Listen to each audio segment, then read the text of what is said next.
The following chapters will discuss the best way for you to learn a brand new language, any language that you'd like to, in fact. This whole book is based off of a technique that I've developed in quite a while of studying languages. I found that it's the method which works best with my brain in particular.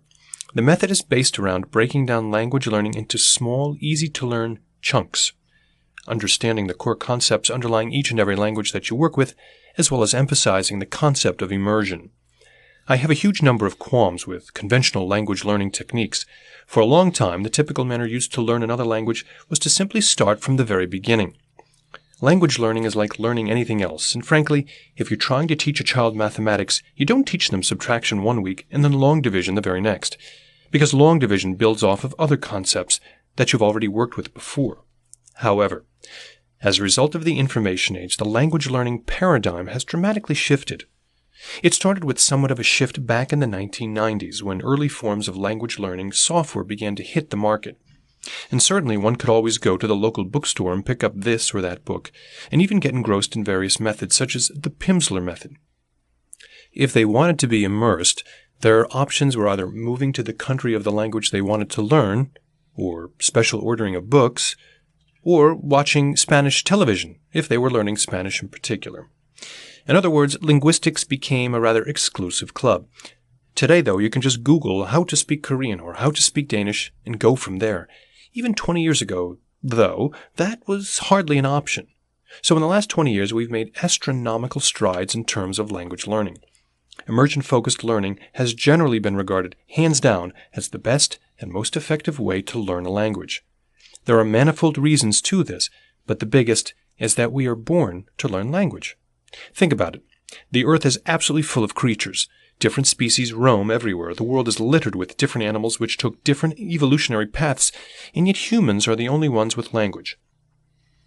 Okay, why is this?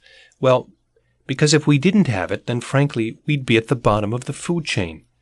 We diverged in such a way that we had to figure out how to work together toward common goals.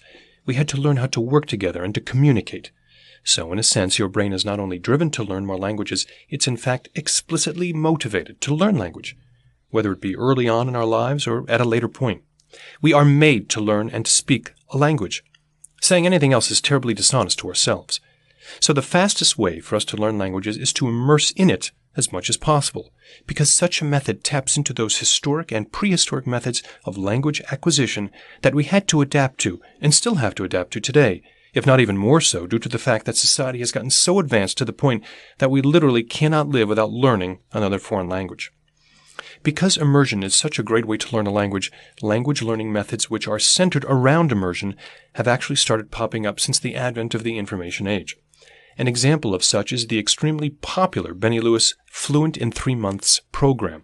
This Irish linguistic anomaly went from a person who only spoke English to somebody who now speaks 7 languages fluently and 4 well.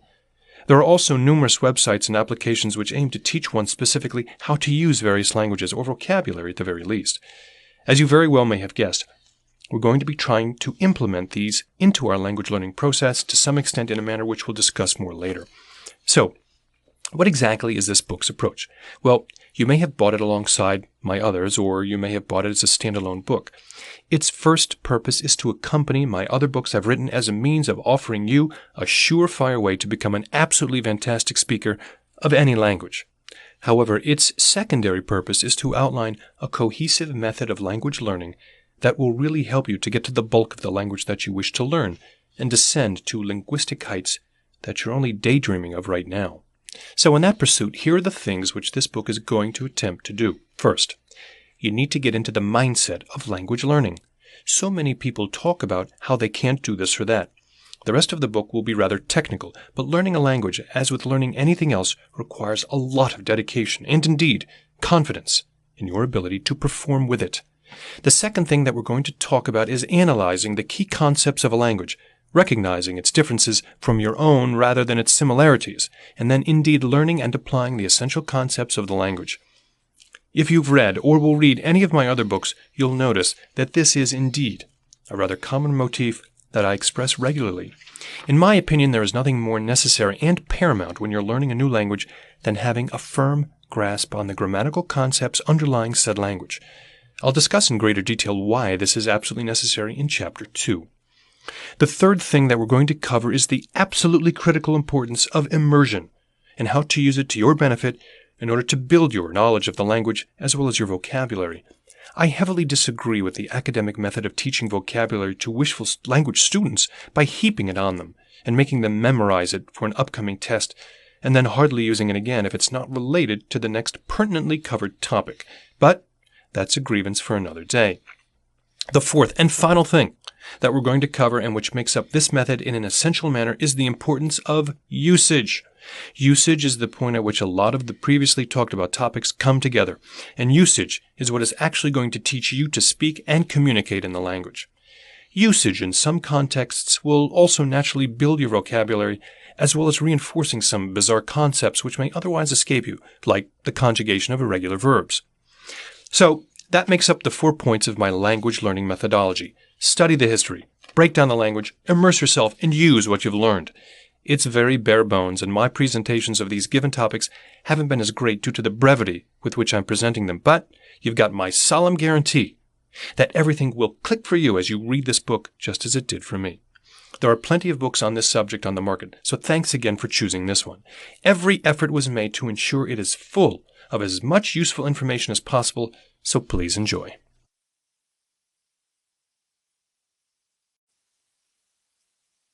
Chapter 1. Get into the mindset. There are 2 different primary mindsets to language acquisition in the world right now.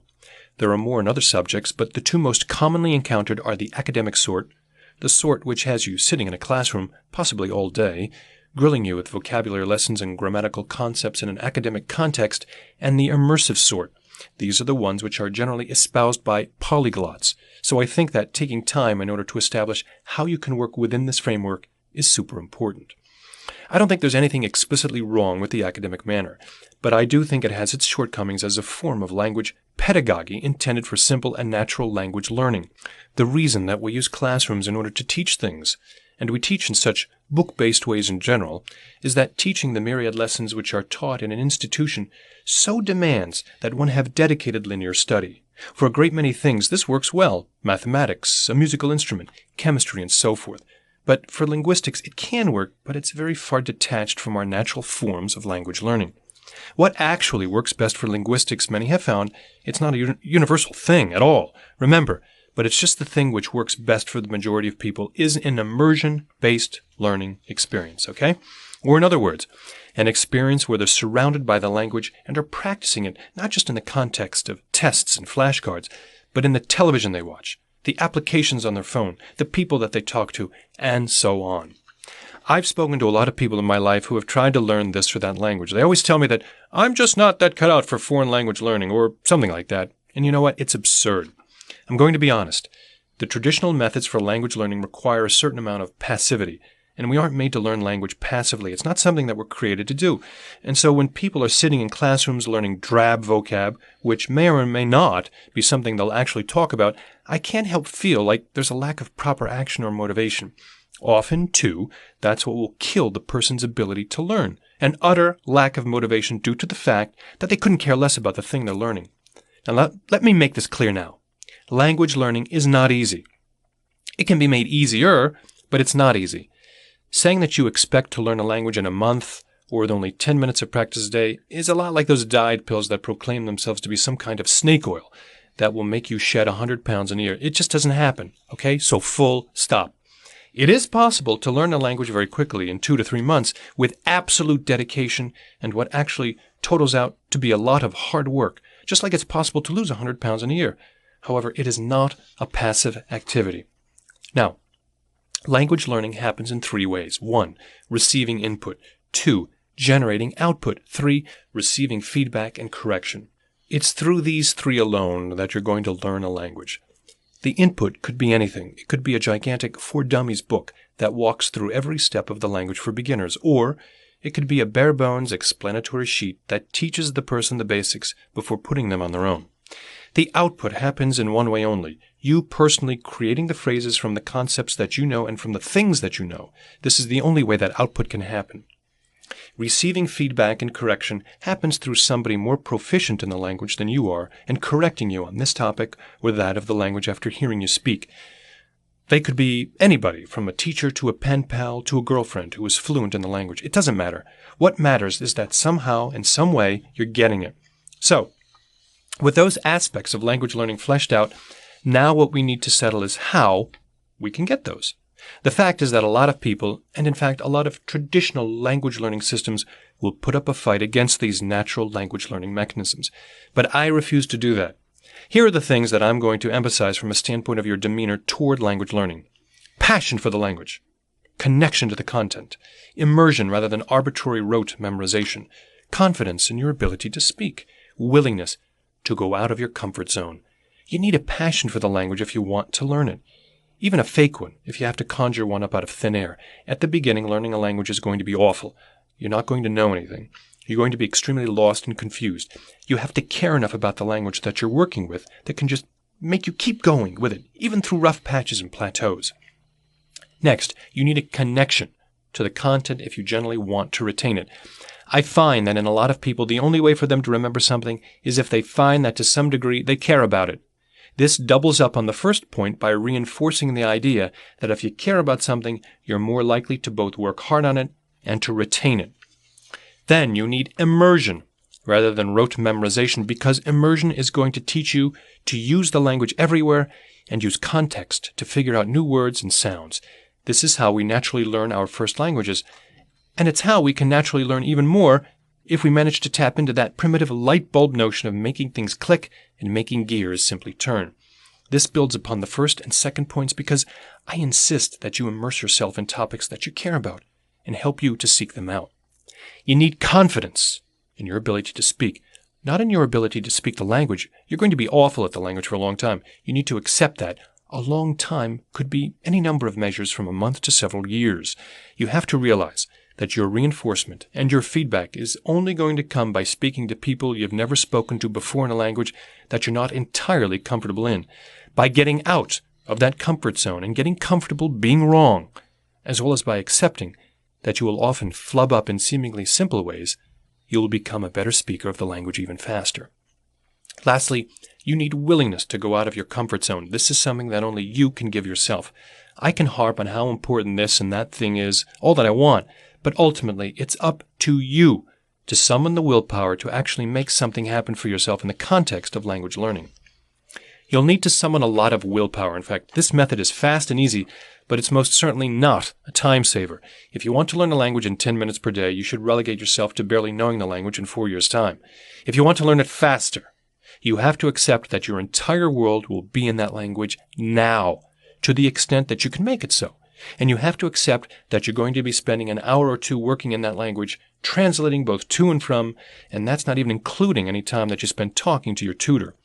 But if you follow through with this method, I can guarantee you that you'll be a great speaker of whatever language it is that you want to speak.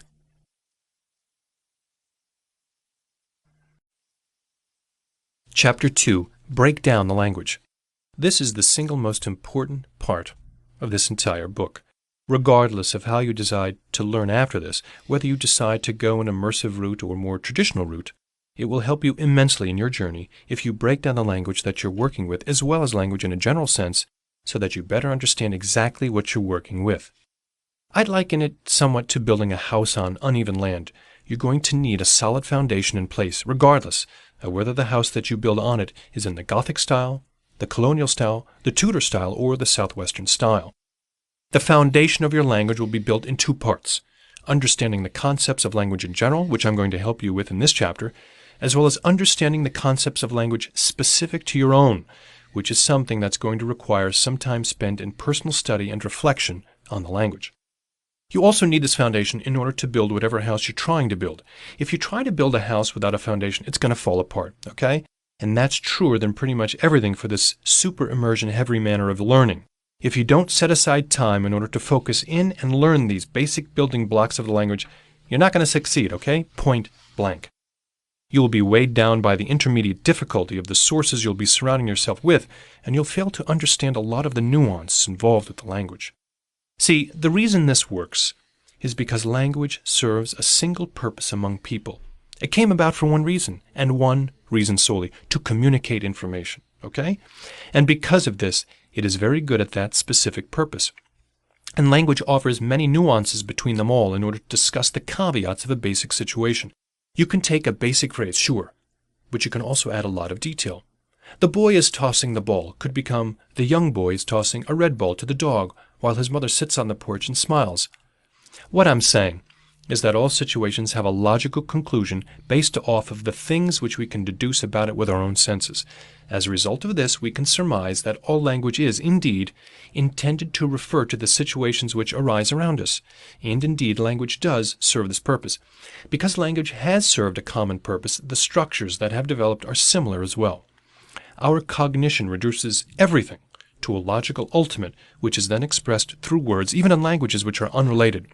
You know, believe it or not, most languages were once upon a time more related than they are today.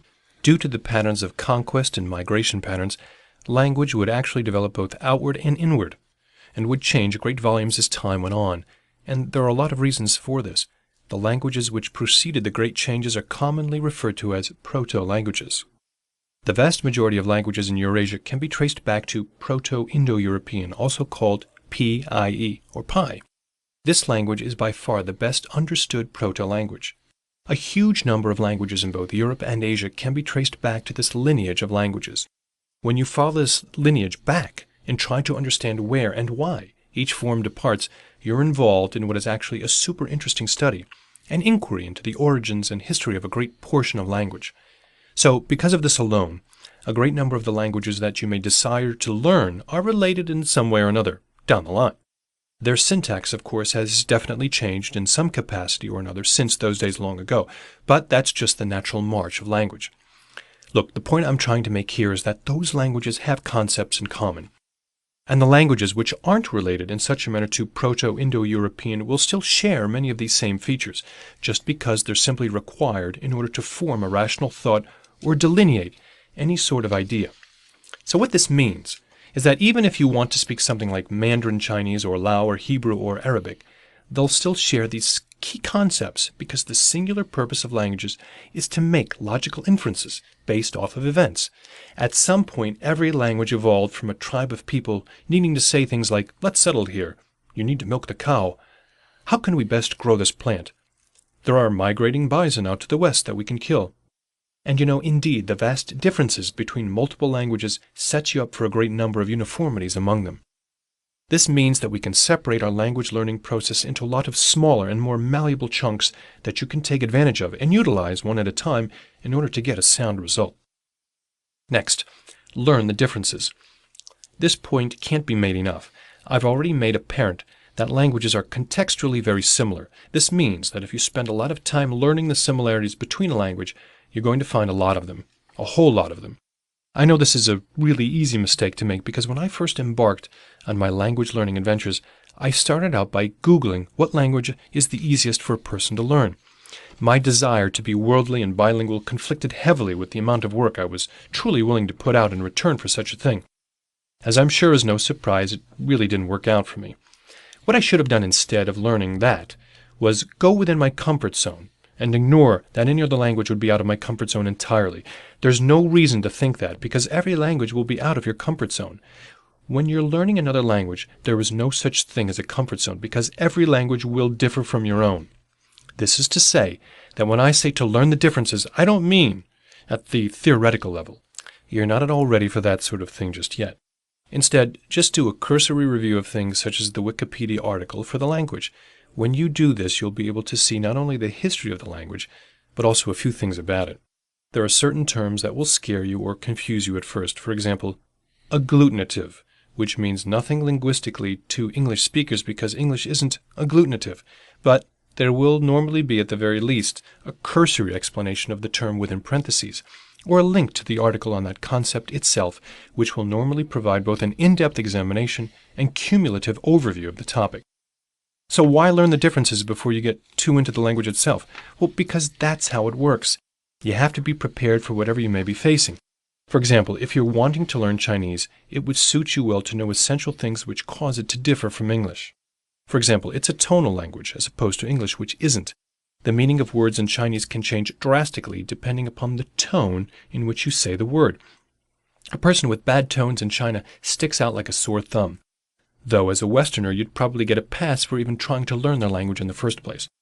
In other words, you've just got to know what to expect, or else you may find yourself completely blindsided by a language in some ways or another. And this is the last thing you want. You need to know what to expect going into the language so that you're actually prepared and not scrambling when some technique presents itself. Now, with that little aspect out of it all, it's time to move on to the technical aspects, the things you need to learn before doing anything else. Learn the alphabet. This seems a little terse, I'm sure, but the fact is that there are a lot of languages which don't have Latin alphabets or even anything close. Let me put it this way. There are a lot of languages which you don't understand, and there are a lot of alphabets, too, that you don't understand. I can think of several off the top of my head. First, there's the Cyrillic script, which is used heavily by Russia, though also by countries which have developed in its approximate proximity. Languages which use the Cyrillic script include, but are certainly not limited to, Russian, Ukrainian, Mongolian, Kazakh, and Macedonian. Then there are the Semitic scripts like Arabic and Hebrew. You need to learn these before doing anything else, however you can. And this is for the simple fact that they can be convoluted and confusing, but also because a nifty feature of these scripts is that they can completely exclude vowels and leave you to just decipher a word based upon context. This is actually a really cool linguistic model based on triconsonantal roots, but it can be very confusing as a beginner. It becomes even more confusing when you're trying to struggle with the basic alphabet on top of that. The alphabet should without a doubt be the first thing that you learn in these languages. Then, for example, there's the Korean script Hangul. This is a really simple script to learn and understand, especially because it was created specifically for Koreans by a single guy in order to make Korean far easier to read. However, the case here is much like a less serious version of the case for Semitic scripts. The vast majority of the source material that you'll be encountering, and even language teaching guides that you may encounter, will invariably be written to some extent in the language itself. This method has some shortcomings overall, I'll admit that. It doesn't work well for logographic languages. Logographic languages are languages which, as opposed to an alphabet crafted from individual graphs, which all represent a singular sound consistently, have instead a unique character for every single word in the language. A beautiful example of a logographic language is Chinese, and Japanese would be another sterling example as well. For logographic languages, the only way at all to really learn the language is to practice it. The only way around this is if you decide to learn how things sound when they're romanized, and learn the romanized version of the language at a faster rate than you're learning the logographic characters. You can base the characters that you're learning off of the words that you already know. This is the only feasible way I can imagine, taking my language learning method and applying it to logographic languages. And it's possible, but will certainly be difficult due to the lack of a real wealth of romanized resources in these languages available for you to learn by. Okay, next, learn the structure. Once you know the alphabet, you need to learn about the structure of a language. Languages are essentially composed of three different extremely basic components: subjects, objects, and verbs. There isn't a language that lacks any of these three components. I'll explain them more in a second. English, for reference, is a subject-verb-object language. This is massively different compared to, say, Japanese, which is a subject-object-verb language, or Arabic, which is a verb-subject-object language. So what does this mean exactly? This refers to the order of the given parts of speech in a conventional sentence within the language. Subjects. Subjects are the things which the sentence is based around. However, since this can be a little vague, it's better defined as the thing which ultimately controls or is the progenitor of the verb. The reason I add the progenitor clause is because in the sentence, "it is nice," the subject is still it because the verb is has to do directly with the verb it. It is existing in such a manner, so it's acceptable to say it is, even if it isn't doing anything directly with the verb is. Subjects are also called the nominative case, should you be working with a language which has a form or noun declension. Verbs. Verbs are the actions which are undertaken, but they can also indicate things such as an occurrence of some sort or a given state. Verbs usually are conjugated in a certain way to their speaker, though they aren't conjugated in every language. It will vary depending mostly upon which language exactly you're speaking, but a huge number of languages have this feature, called both verb inflection and verb conjugation. All that it means is that they are changed in a certain way to agree with any number of characteristics of either the subject or the object, such as gender, plurality, and perspective. Languages which are based around this concept will generally require a lot of work to understand how verbs work and how you can make them come naturally. Languages which don't have this concept make up for the difficulty elsewhere. There are actually a lot more things to verbs, such as intransitive verbs versus transitive verbs, linking verbs, and so on. It really depends upon the language that you're specifically studying as to how it implements these things. Okay, objects. Objects are the things which are on the other side of the verb. This may sound obvious and vague, but the truth is that defining objects can be a little tricky. The general definition is usually something along the lines of the word which is affected by the verb. This can be a little tricky, however, also because objects are generally divided into two classes, direct objects and indirect objects. I make this distinction in every language book I write, and I am certain to make the lines between them very clear. There are a lot of ways to divide and define the two, but the way that I find most useful to describe the difference between the two is by making a very clear delineation between the required nature of the two. This is to say that if you have a direct object, you can't remove it from the sentence and have it make sense, whereas indirect objects serve a purely contextual purpose. Consider the sentence, "He writes the book with me." We can divide this into its parts. In this case, the subject is left unstylized, the verb is italicized, the direct object is emboldened, and the indirect object is underlined.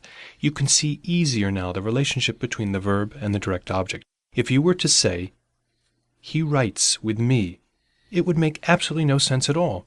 People would be wondering, "He writes what with me?" The direct object is what answers that question of what in sentences. However, if we were to take out the indirect object instead, like so, "He writes the book," it would make perfect sense. Perfect! Indirect objects most of the time do little more than provide context. So the phrase, "He says it to me," is similar. The "to me," while essential to the point of the sentence, is purely contextual, and the sentence would be grammatically sound without that. Anyhow, those are the three main components of a sentence across languages. It would serve you well to understand them all to the maximum capacity you can within your own language. Does the subject come before the verb? After? Where does the object go? Not every sentence in every language works like English sentences do. You have to remember that language has as much, if not more, societal deviation than separate cultures. The conditions which created any two given languages are never the same, and so they'll have grown completely differently and may have even had a completely different basis. For an example of this sort of growth, pie, P-I-E, was originally a subject-object-verb sentence, as were ancient Greek and Latin. However, as they would grow and develop, they would change this order entirely. And it's not unusual for this sort of thing to happen over periods of vast linguistic growth. English, for example, dropped the idea of verb second word order altogether. As you read through all of this, you should be simultaneously learning how. This is how you're going to build your foundation, learning exactly how all of it works. You aren't going to go very far if you don't take the time to do all of this. For subjects, it's imperative that you learn every possible subject pronoun and, a little later, every possible object pronoun. You're going to be using these and seeing these extensively for the simple reason that they're everywhere. There isn't a sentence which can work without a subject. Well, there are, but they're not valid, okay? They're not valid sentences generally. There are some sentences, such as Spanish, which allow you to drop the subject due to the conjugation, but this is for the simple reason the subject is implied through the conjugation of the sentence. Conversely, French doesn't work in such a manner. You have to either say a subject pronoun or you have to mention a specific subject alongside a very specific article which denotes exactly what you're talking about. This is because all of the first-person verbs mesh together on their endings, and you can only tell them apart if there's liaison involved. So, regardless of what the specific system for subjects is within the language that you're going to be working with, it's your job to understand them to the best extent which you can. Now, speaking in terms of verbs, I've mentioned before my disdain for classroom-style vocabulary learning, and going along with that, I don't think the best way to learn verbs is in that type of a manner. However, and that's a big however, you do need to recognize verb inflection, if there is such a thing, or any other manners of recognizing verbs, so that you can actually work with and understand them, as well as recognize them when they show up in the text. Additionally, you really need to learn the basic verbs, and unfortunately, there will often be a lot of irregular verbs that are completely detached from any notion of normal conjugation or declension. Even in Chinese, which has no verb conjugation system, there are two verbs which have a marker afterward that is irregular. These form naturally, honestly, after a long period of language speaking. This is exacerbated by the general lack of print or text reproduction technology for most of history. Alongside the general lack of literacy came a lack of standardization, which made it rather difficult to have any sort of uniformity among the language as it would grow and develop. So, the changes which would occur were very massive and sweeping, and also led to some verbs losing any sort of standardized form. Perhaps such is a bit natural after several millennia of linguistic divergence, but I digress. You're going to have to practice 1, recognizing verb inflections for regular verbs, and recognizing those verbs when they pop up in the text, and 2, at the least, the 10 most common irregular verbs for the language that you're learning.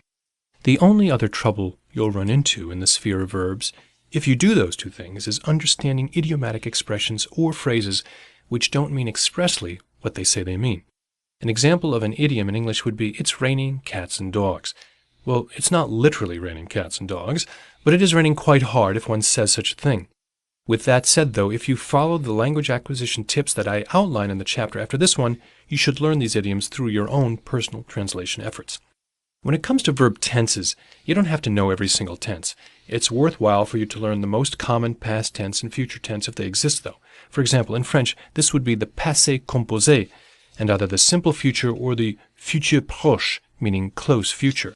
I use French as an example because it's the language I know best, but this applies to any given language. Some languages don't have a past tense verb conjugation per se and have a different way of showing past tense. Either way, you're going to need to know how to use that part of speech, as well as understand how it will show up in both speech and text. The last thing is the object. Objects generally aren't too terribly difficult to learn across languages, and are typically actually one of the easier things to understand because most of the time they'll be composed of either a noun, an article, and a noun, or a preposition and a noun. The hard part is more understanding the articles and prepositions of the language so that you can recognize the indirect objects when you see them. Some languages do bizarre things with objects, but by studying the broad concepts of objects within language, you'll be able to start to understand. I just mentioned articles and prepositions. I do think it's absolutely necessary that you understand articles before you go any further with your language learning. This won't apply to every language. Some languages don't have what we'd commonly refer to as articles, or they have them in a far different way than we'd recognize. However, it's still worth researching and finding your answer so that you can learn as to whether the given language does have them or not. Articles are things which specify the number and location of a given noun. For example, if I were to say, "I ate a slice of pizza," it would indicate that I ate some non-specific piece of pizza. This is commonly referred to as an indefinite article. But if I were to say, "I ate the slice of pizza," it's implied that I'm referring to a very explicit slice of pizza, not just any slice off the street. Maybe somebody asked me what happened to a very specific slice of pizza, and I responded in accordance. This is called a definite article. There are also other types of articles. This and that could be considered articles. "I ate this slice of pizza" refers to a specific slice which you are demonstrating, where "I ate that slice of pizza" means you're referring to a specific slice which is elsewhere from you. The simple correlation for this is usually this, here, that, there. Articles are essential because, especially with languages like Danish and Swedish, if you don't know them, they will almost certainly get lost in the text. It's not that they're hard to understand, but it's that if you don't understand them, you're at a massive disadvantage. On a related note to articles and prepositions, you may run across the notion of gendered nouns. This doesn't refer to a physical characteristic so much as a linguistic development. Nouns, especially in Romance languages, which have genders, have such because it produces vowel harmony. And they just happen to sound best with the articles and pronouns which would be used to reference male and female human beings. Some languages will also have a neuter gender, which will make it an even more confusing mess. But really, it doesn't quite matter on the origin of these. What matters more is that you learn the nuances of noun gender for your particular language, if such a thing exists for it. Anyhow, the next thing that you're going to want to learn is prepositions.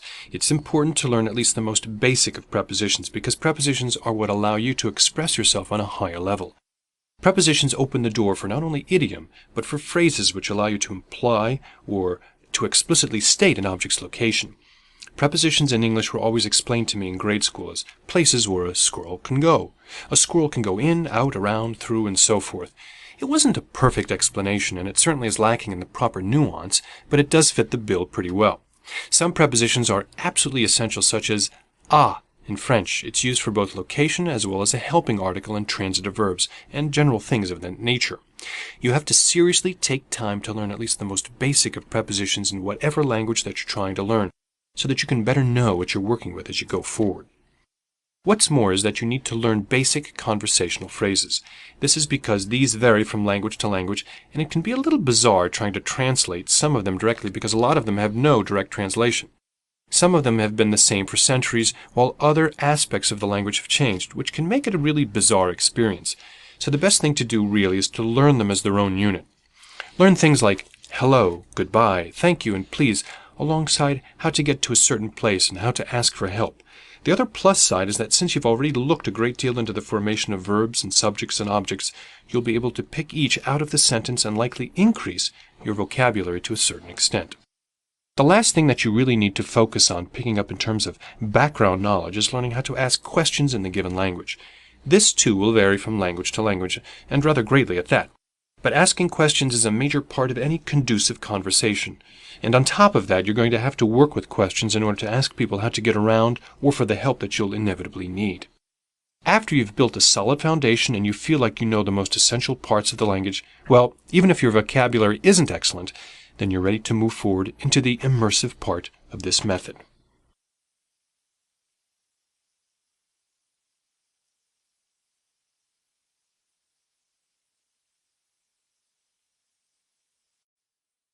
Chapter 3. Immerse Yourself. A few years ago, I tried to learn Latin from a book. It was a rather archaic book written by a well-meaning professor sometime in the 1970s or 1980s. Well, I say that, but the reality is that it was written a bit later, likely in the mid-1990s. Its methodology just seems so outdated.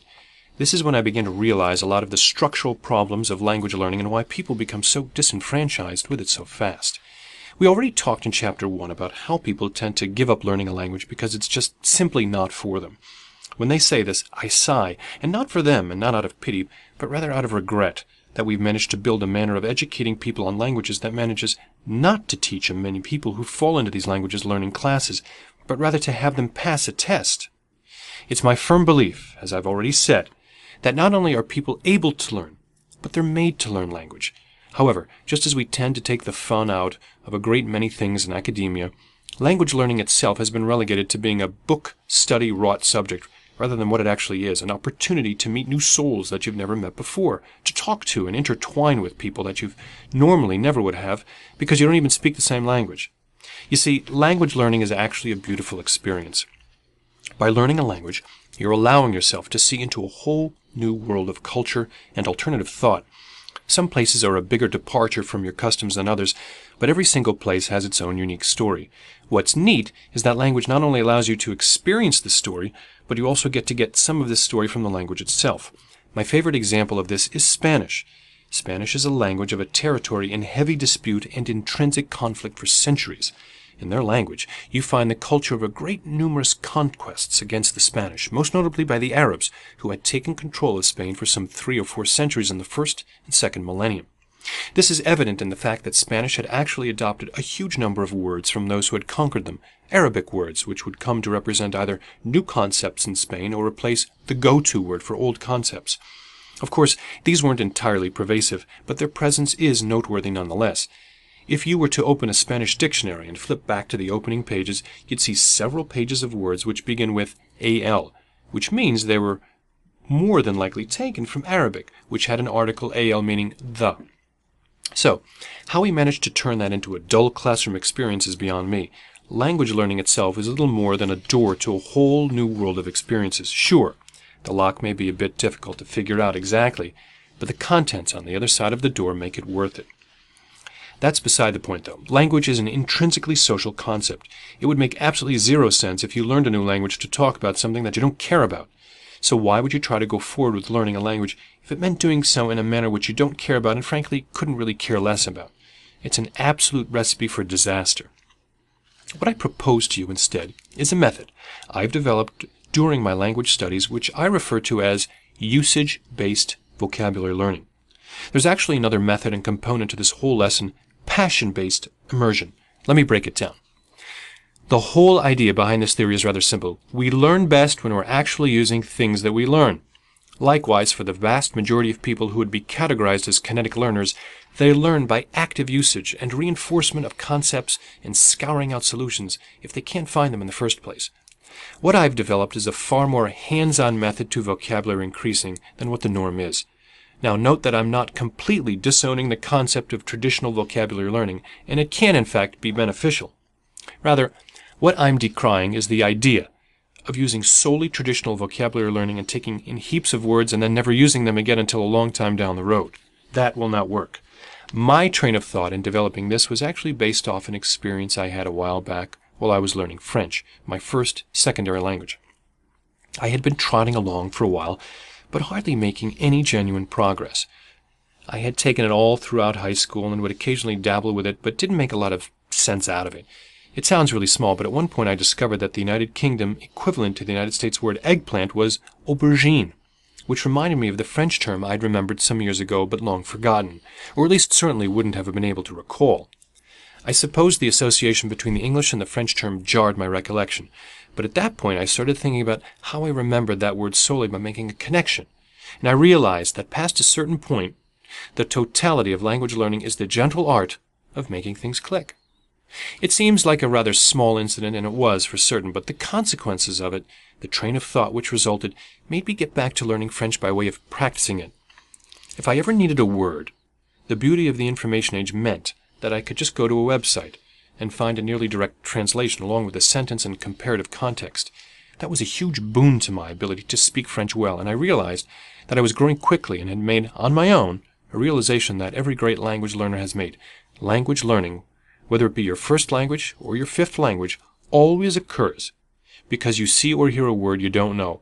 You then analyze the context and give that word a context. So if it works that way, I reasoned, why couldn't the opposite be true? Why couldn't we have a context that we didn't know how to explain and then learn the language through adjustment and effort to those given contexts? The same mechanism of making things click is present within both actions. So long as you know the basics of the language, that the words you're presenting for your context aren't either outlandishly difficult or impossible to parse given your understanding of a language. Anyway, having made this realization and being the aspiring poet that I was at that point, I took to writing quite a bit of poetry. This helped me greatly in learning the uses of various words I did know as I would research them for correctness, as well as allowing me to practice them. And it also helped me to increase my vocabulary because I had specific ideas that I was trying to convey. That's why one of the pillars which I recommend to you as a language learner is the following. Find a way to use your language. There's absolutely no way around this step. As a new speaker, you may feel a tad uncomfortable using it around other people, and that's okay. What I recommend that you do instead is start writing a nightly journal, recounting your day in the language which you were trying to learn, and expressing any thoughts you might have otherwise had in that language as well. And do this daily, regardless of whether you're talking to people in the given language yet or not. There is no way around this task, and it's simple. It doesn't take terribly long, and it's the most effective form of study that you can undertake, that which allows you to truly express. There are a great number of reasons that you should take my advice and write a nightly journal in the language of your choosing. The first, of course, is that it allows you to practice the language. The second is that you're going to naturally pick up a lot more words. You'll get a lot of experience using common expressions, and you'll find yourself feeling like more of a natural when it comes to things like irregular verbs or noun declension. Even things like verb conjugation will come out to be much easier for you. So write your thoughts studiously, and if you ever have a question about whether a certain verb tense exists in the language you're studying or whether a certain word exists at all, then I implore you to research it. The truth is that you've got to learn vocabulary somehow. There are a lot of ways to do it, but when it comes between a method which works on our intuitive capacity to learn and utilize language and one which just requires rote memorization of given concepts which we may or may not use at a later point, I will always opt for the first. This is the first time that I've published this method, so my sample size is rather small. In fact, it consists solely of myself. But I genuinely believe that this specific method of acquiring new vocabulary in a language is far better than the traditional method. And as I said before, there's still a lot of room for traditional vocabulary learning in the sense of non-usage memorization techniques. In fact, as a standalone tactic, There's nothing intrinsically wrong with them as a primary language learning route. It's just that there's an option which is better as a primary language learning route because it actively engages you. I genuinely believe that to some degree we've surpassed the archaic notions of rote memorization, because when I hear that I can't help recalling about the tutored children in Greece who were required to recite epic poems, it just makes me feel this way. So with that said, there is certainly and without a doubt a place for them as a secondary method of language acquisition, and I do certainly encourage you to use them in this manner. I believe that the most well-known example of these rote memorization services being used as a sort of way to reinforce grammar and explore vocabulary is the Duolingo service, available at duolingo.com, though if you're learning Chinese, you may be inclined to look at hellochinese.cc. I think that grammar and vocabulary are two distinct phenomena, in a way. I think that grammar requires independent case-related study.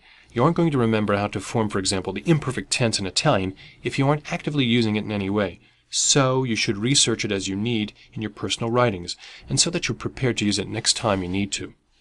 Basically, everything about this language acquisition method is diametrically opposed to anything that requires you to memorize something before you run it across it naturally.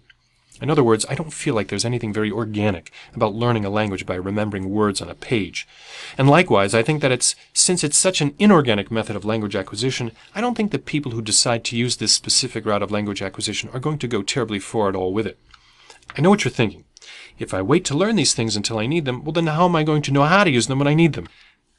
I understand that concern entirely. I will say that your basic introductions to a language should always include how to form the past tense, or in the few languages for which there isn't a specific past tense, how to indicate something that happened in the past, just in case you run into it. However, here are two facts. Number one, when I say you need to learn things as you encounter a need to learn them, I don't mean that every time you need a word should be when you're out in the streets needing help for this or that. What I mean is that you need to practice a direct yet detached method of language acquisition which focuses on the organic process of interpreting and understanding new terms, as opposed to the process which focuses entirely on the sole acquisition of new terms that many language learning courses devolve into. And two, kindness is a human trait. No matter how much people tell you otherwise, for the vast majority of people, the default will always be kindness. So if you walk into a place in a foreign country and have to fumble with the language, they won't be angry and they won't get upset with you.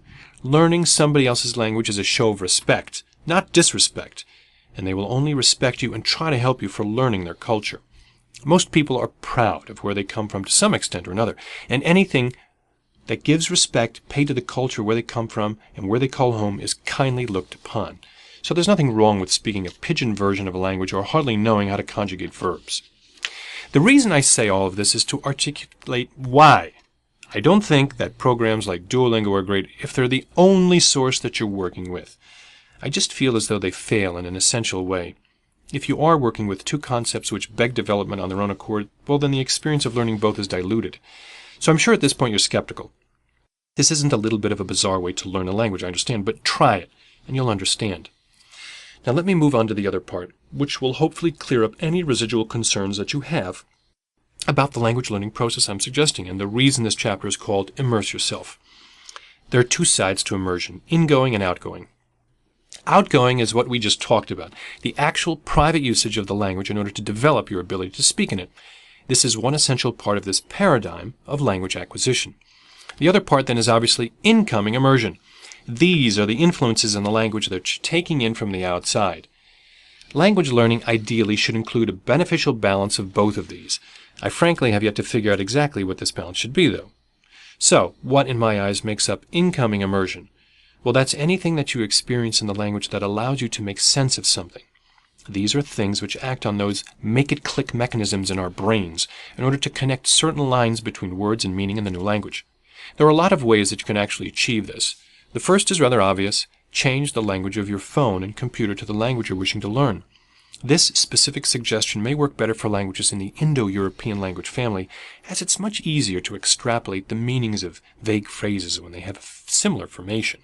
This is pertinent when it comes to technology because certain things are in longer, complete sentences, but a huge number of things are not, like application names or menus in the Windows File Explorer, such as this computer. This isn't exactly and exclusively true, however, and if you have a knowledge of how the language is written, pronounced, and structured, it's probably in your best interest to immerse yourself in that manner. The second is obvious as well. Use subtitles to your advantage. Netflix has thousands of titles streaming that are available in multiple languages, as well as a huge number of films which are available in both English and alternative language subtitles as well. This can be extremely conducive to those make-it-click mechanisms because you're actively enthralled by the thing that you're watching. My recommendation, should you decide to go along with this, is to start with English audio and subtitles in your first given language. After you're comfortable with the language, I would then switch over to the audio in your given language and English subtitles. The reason for this is that it's really easy to be confused or thrown off by a language's accent at first as a language learner, and I don't think that it's ultimately very conducive to try to wean words apart in the native language and give them an English meaning from the English subtitles if you don't know very much about the language. That sort of thing is more for learning supplementary words and idioms once you have a firm enough grasp of the language in other contexts. As you're starting out, you 110% should start with English audio, just because it allows you to get used to reading the given language and acquainting the many words you don't know at that point to their English equivalent rather than converse. The power of audio only goes so far, and in English, you already know where words start and end. As a beginner in a new language, you often don't have this privilege. So as we go forward with the idea of ingoing immersion, we're coming to the topic that I mentioned earlier, and that I think is ultimately one of the two most important things to take away from this chapter: passion-based immersion. So what do I mean by this? It probably sounds a tad pretentious, I'm aware, but the meaning is pure. Human interests arise as forces in society as people group together in order to talk about them and join in solidarity over their admiration for the given topic. That is to say that often these topics will cross the general lines of linguistic division and carry over across languages. What's more is that we always learn better when it's something that we care about or connected in a way, even only tangentially, to something that we do care about. We're more likely to forge mental connections and remember things which need to be remembered if they're connected to something that we ultimately do care about rather than something that we, well, don't. This theory builds upon that idea. The premise is simple: take the things you like and take advantage of that in order to learn a new language. But the manifestation can be a tad difficult. The exact advice for carrying this out really depends ultimately upon what your passions even are.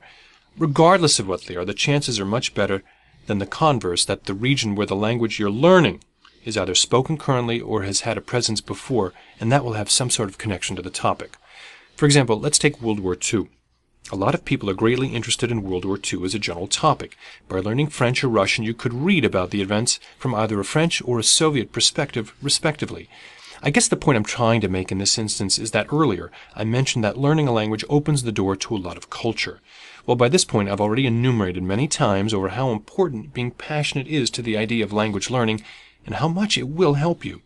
So what I'm telling you to do here is to connect those two ideals of regional culture and passion in some manner so that you can find a book written in the source language that you'll actually want to read.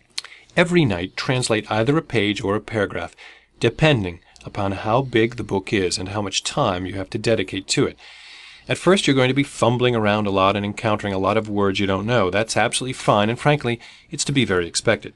However, you should, after a while, make your way to the end of the book, at which point you can get another book related to your passions and repeat the process. There are a lot of resources for translation, but I absolutely can't get enough out of word reference. wordreference.com. It has extensive dictionaries for a great number of languages, and on top of that, it has a wonderful system for searching up not only words but also idioms, expressions, and common phrases. After a while, you should make your way through the book and reread it. Translate again any words that you don't understand entirely, but this time around, they should be much fewer. Now, this will inevitably be time-consuming. But learning a language works on an inverse relationship of effort and time. The more effort and study that you expend toward learning a language, the less overall time it will take you to learn it. So what benefit does this serve exactly? Well, many. This method allows you to work with something that you care about. As I've already said, this makes you much more likely to internalize the information than doing it in an alternative manner. Working with a new language constantly will allow you to become much stronger with it. And there's a fixed motive of finish, which makes it easier to go through, but not quite laborious since you care about the topic at hand. I think the biggest thing which makes it a great asset is the fact that you are mentally connected to the topic after all. That means that it's going to be much easier for you to absorb the words that you translate. I don't think you need to drill yourself learning vocabulary as you're starting out, though. I think you need to focus more on patterns. Every language has patterns. For example, adverbs in English end in ly. In Spanish, they end in mente. In French, they end in ment, and so on. So many people become disenfranchised with learning languages just because it becomes a game of constant memorization. They'll be so disheartened and stressed out by having to memorize a set of words, and that stress actually makes it far harder to learn. So this is where I should give yet another disclaimer. I don't think that flashcard learning methods are explicitly bad or any other popular method of vocabulary learning. I think it can be useful if you take the right mindset about it. However, once more, I don't think it should be your primary learning vehicle. Your primary learning vehicle should be personal experience, no questions asked. There's nothing that will benefit you so much as immersing yourself in something that you care about. Chapter 4, Usage. So, we're nearing the end of the book, and one thing has become incredibly apparent. None of this work that you've done matters if you aren't going to find a way to use the language and reinforce the things which you've already learned. I mean, sure, reading and writing will get you to a certain extent, but what really helps a person understand a language is, frankly, using it. Not in journals, not in just watching the television with subtitles or dubbed audio, but with actually using the language that you've developed. Thanks to the things we worked on in the first chapter, I dearly hope that you're at a point where you feel confident with not only what you do know, but with what you don't know, as well as with your ability to transfer both to the real world. The simple fact is that as you speak to other people, you're going to make mistakes, and you're going to make quite a few. But it's really not so bad. We make mistakes in our native language all the time, yet nobody is embarrassed about them. Think about all the people who get extremely confused on the usage differences of your and you are, or of to and to for also and the number two. People tend not to notice these. In fact, they proclaim them proudly by virtue of not noticing them. But the thing is that you've got to do whatever you can to get out of your comfort zone and start speaking another language. You have to actually start using it. Strike up conversations with new people who speak the languages. If you are studying at home, not abroad, then it may benefit you to find a pen pal or a Skype partner. And there are lots of these in places. I recommend languageexchange.org in order to find people that you can converse with in your new language on Skype. However, you can also go to italki.com, which is a paid service but very popular thanks to certain personalities promoting it. Another thing that you can do is to head to meetup.com. This is a beautiful resource for meeting other people who practice the same language that you do, and generally has people who are at multiple skill levels from beginner to intermediate to expert to fluent. All that you do is go to the site and type in your location and type in the language as the key word, then search. I was able to find local groups with ease. If you live anywhere near a city, as most people do, you should be able to find some group which is somehow relevant to your interests. The purpose in all of these things I'm suggesting is to give you the chance to practice talking under pressure, as well as to meet new people. When you meet new people who speak a different language, you can subconsciously forge a barrier with them. It's somewhat like a mask at a masquerade. You can see behind it, but why would you want to? When you meet someone under the pretense of speaking another language, you speak to them in that language. You can work off of each other to develop. If you're at about the same level, and even if you're at a better level, then you can very well easily be corrected instantaneously and try to have a genuine conversation with real people. The thing, too, is that when you meet people in this manner, you're still meeting people. People with childhoods, stories, alma maters and degrees, pets and children, girlfriends and boyfriends. People who have traveled, people who were raised in a different culture, and so forth. The chances are very great that if you meet a person through this method, you're going to actually want to talk to them in the language, which will even further drive your desire to learn the language and speak it very well. This is one of the shortest chapters in the book, I know, but its importance can't be understated. You're doing yourself a major disservice if you opt to not to try to meet others who speak the language. It's only through positive real-life enforcement that you're going to develop into a master of whatever language it is that you've decided to practice. Conclusion. Thank you for making it through to the end of Learn Languages, the fastest and easiest way to learn any foreign language. And let's hope it was informative and able to provide you with all of the tools you need to achieve your goals, whatever they may be. The next step is to take these things we've talked about and apply them. I've made it more than abundantly clear just how you can do that. You need to be the one to go outside of your comfort zone, use words you don't quite understand, conjugate verbs in conversation that you're not quite familiar with, do anything and do everything. It's only through use and reinforcement that you'll learn a language in a short amount of time. I genuinely hope that the help I've tried to provide throughout the course of this book is something that you found useful. It's my sincere goal as somebody who cares very genuinely about linguistics that you may use these tips in order to become a better speaker of another language, and that you may also be exposed to the concepts which I care so deeply about. Finally, if you found this book useful in any way, a review on Amazon is always appreciated. Thank you. This is Learn French, written by Oliver Robichaud, narrated by John Fiore. Introduction. Congratulations on downloading Learn French, and thank you for doing so. The following chapters will discuss what is, in my opinion, the best and most efficient way to learn the French language. If you're reading this, it's of course because you have an interest in learning French. There are many reasons that you may have such an interest. Maybe you've gotten a job offer which would require you to relocate to Quebec or France or Morocco. Maybe you're having a hard time keeping up with your college or your high school French classes, and you're looking for some extracurricular guidance. Maybe it's just for the pure purpose of leisure, and you don't really have any additional motives. Regardless of what your goal ultimately is, my goal is to help you meet it. Throughout the course of this book, you're going to be learning quite a lot of things regarding French. In the first chapter, we'll be covering the bare essentials of sentence structure and verbiage, as well as covering essential differences between French and English. In the second, we're going to be talking more about the precise pronunciation rules of French. In the third, we're going to be talking about the past and future tenses.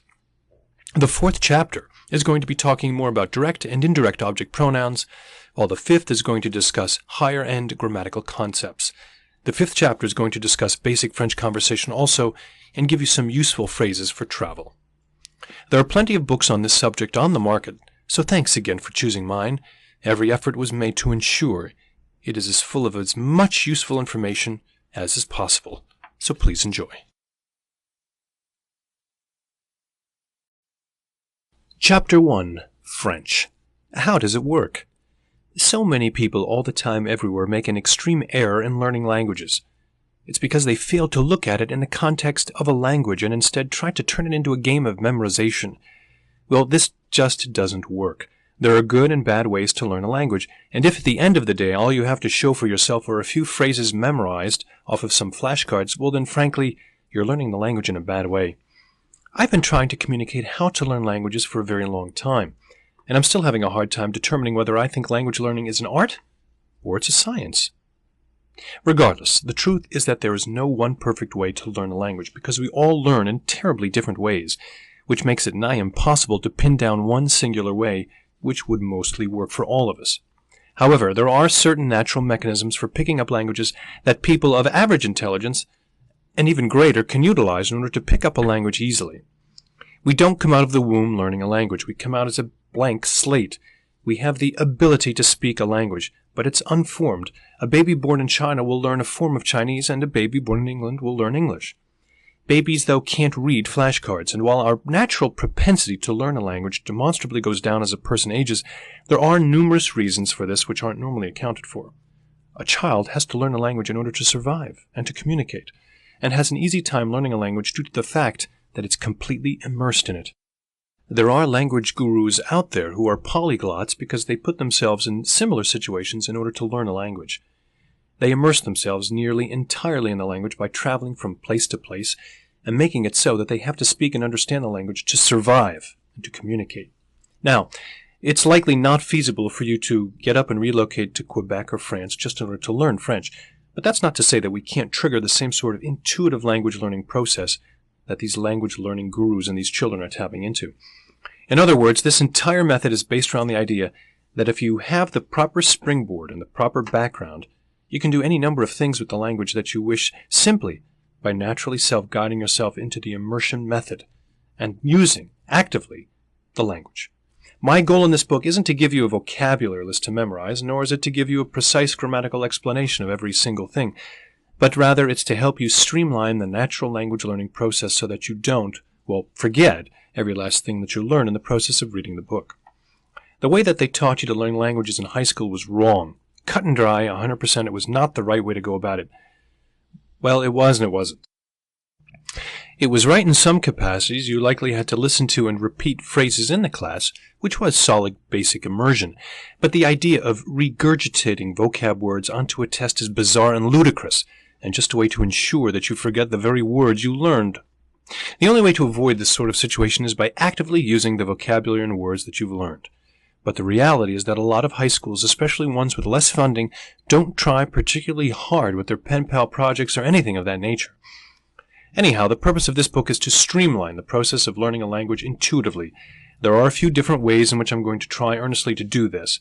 The first is by explaining the differences between English and French. So you may be wondering, why would you do that? Why not start with the similarities? Well, the simple answer is because any language has more happening in common with another language than it has happening differently. This may sound bizarre, but think about it.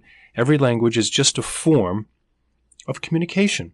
There are various differences between them, but ultimately they're all attempting to accomplish the same essential key concept, the usage of verbal cues in order to denote or to tell a given thing. However, for all the similarities, languages can also be incredibly different. For example, if I were going to try to tell the similarities between English and Japanese, the list would be incredibly short. By mere virtue of the fact that English and Japanese have little truly in common, grammatically they are incredibly different beasts. And on top of this, the vocabulary is very different. It's much easier to make you understand the ways in which Japanese and English are different than try to expect you to latch onto the things that are the same. When you're told things that are similar between languages, you latch onto these concepts. You're unaware, though, of the vast amount of differences, and you may, in fact, make very simple mistakes. One common such mistake in French is the combination of the existence and state verb être with the present participle of another verb. In English, we use this to construct the present continuous tense. For example, I am eating. He is playing. They are walking. However, this isn't the case in French. The equivalent phrases would be along the lines of Je suis mange. Il est jouant. Ils sont marchands. But this isn't correct at all, and in fact, they sound particularly bizarre and out of place to other French speakers. The correct way would be to conjugate the infinitive of the directly referenced verb for the present indicative and completely leave the verb être out of it. Je mange. Il joue. Il marche. There are a great number of differences between English and French, and as such, you'll somewhat naturally pick these up as we go along. We'll be getting a lot more into the exact pronunciation of the given sounds in French in the next chapter, but for right now, I just want to give you some phrases and verbs that you can work with as we speak. Throughout this book, I'm going to be giving you pronunciation guides where possible. Some sounds are hard to approximate without using a phonetic alphabet, however. One particular sound is the sound made in je or je and le and similar words. You may be tempted, especially if you have experience in other Romance languages where the sounds are very cut and dry, to pronounce these as je and le as in Jeffrey or let's go, but you can't do that. This sound is actually much closer to the oo sound in book. For phonetic purposes, this specific sound will be represented with the letters u. It's also important to bear in mind going forward that every R in modern French is pronounced in a very guttural trill, quite similar to the German R, though not quite as intense. The only exception is generally in rural communities in Quebec or among the elderly in southern France. Otherwise, the sound is guttural and produced from airflow at the back of the throat. It can be difficult to ascertain at first, but you can find YouTube videos concerning the French R to help you understand it. So if I were to write the following phrase, Je prends un sandwich, I take a sandwich, I would have written the pronunciation for it as J-U-U-P-R-A-H-N-D and then sandwich. The N in parentheses denotes that the consonant should be barely uttered and heard. This is a scale which takes practice and plays into a major part of French pronunciation, as we'll cover in the next chapter. For now, just follow my pronunciation text because French pronunciation is an independent fish to fry that I don't want to tackle in this chapter. There are still more differences between French and English, and it's really important to bear these in mind as you go forward. First off, they are not pronounced similarly at all. There will be several cognates that you'll run into that look quite similar to the English phrase, but are pronounced totally different. Take, for example, the word horrible. In French, the H is silent, the R would be guttural, and the BLE consonant, which would sound like bull in English, sounds like bleu in French. So we go from horrible to horrible. There's a big difference between the two. Il y a une grande différence entre les deux. Now that's not even including false cognates, which you need to be incredibly wary of. Take, for example, the word terrible. It also exists in French, where in a literary sense it means something very similar to the English terrible. However, If you were to ask a French person how they're doing and they say, pas terrible, you may think they're saying not bad or not terrible, but this just isn't the case. In fact, terrible in the colloquial sense means great, so pas terrible really means not great or not the best. Going beyond that, a lot of things are somewhat topsy-turvy in French. Take the phrase yogurt aux fruits. This means yogurt with fruit. However, au is a contraction of a and les, meaning to, the, or at the. The typical French word for with would indeed be avec, as in je vais aller au MJC avec mes copains. I'm going to the mall with my friends. However, with doesn't have as many uses in French as it does in English, and so to express the innate quality of something, or the idea of something belonging to something else in a categorical sense, you use a rather than avec.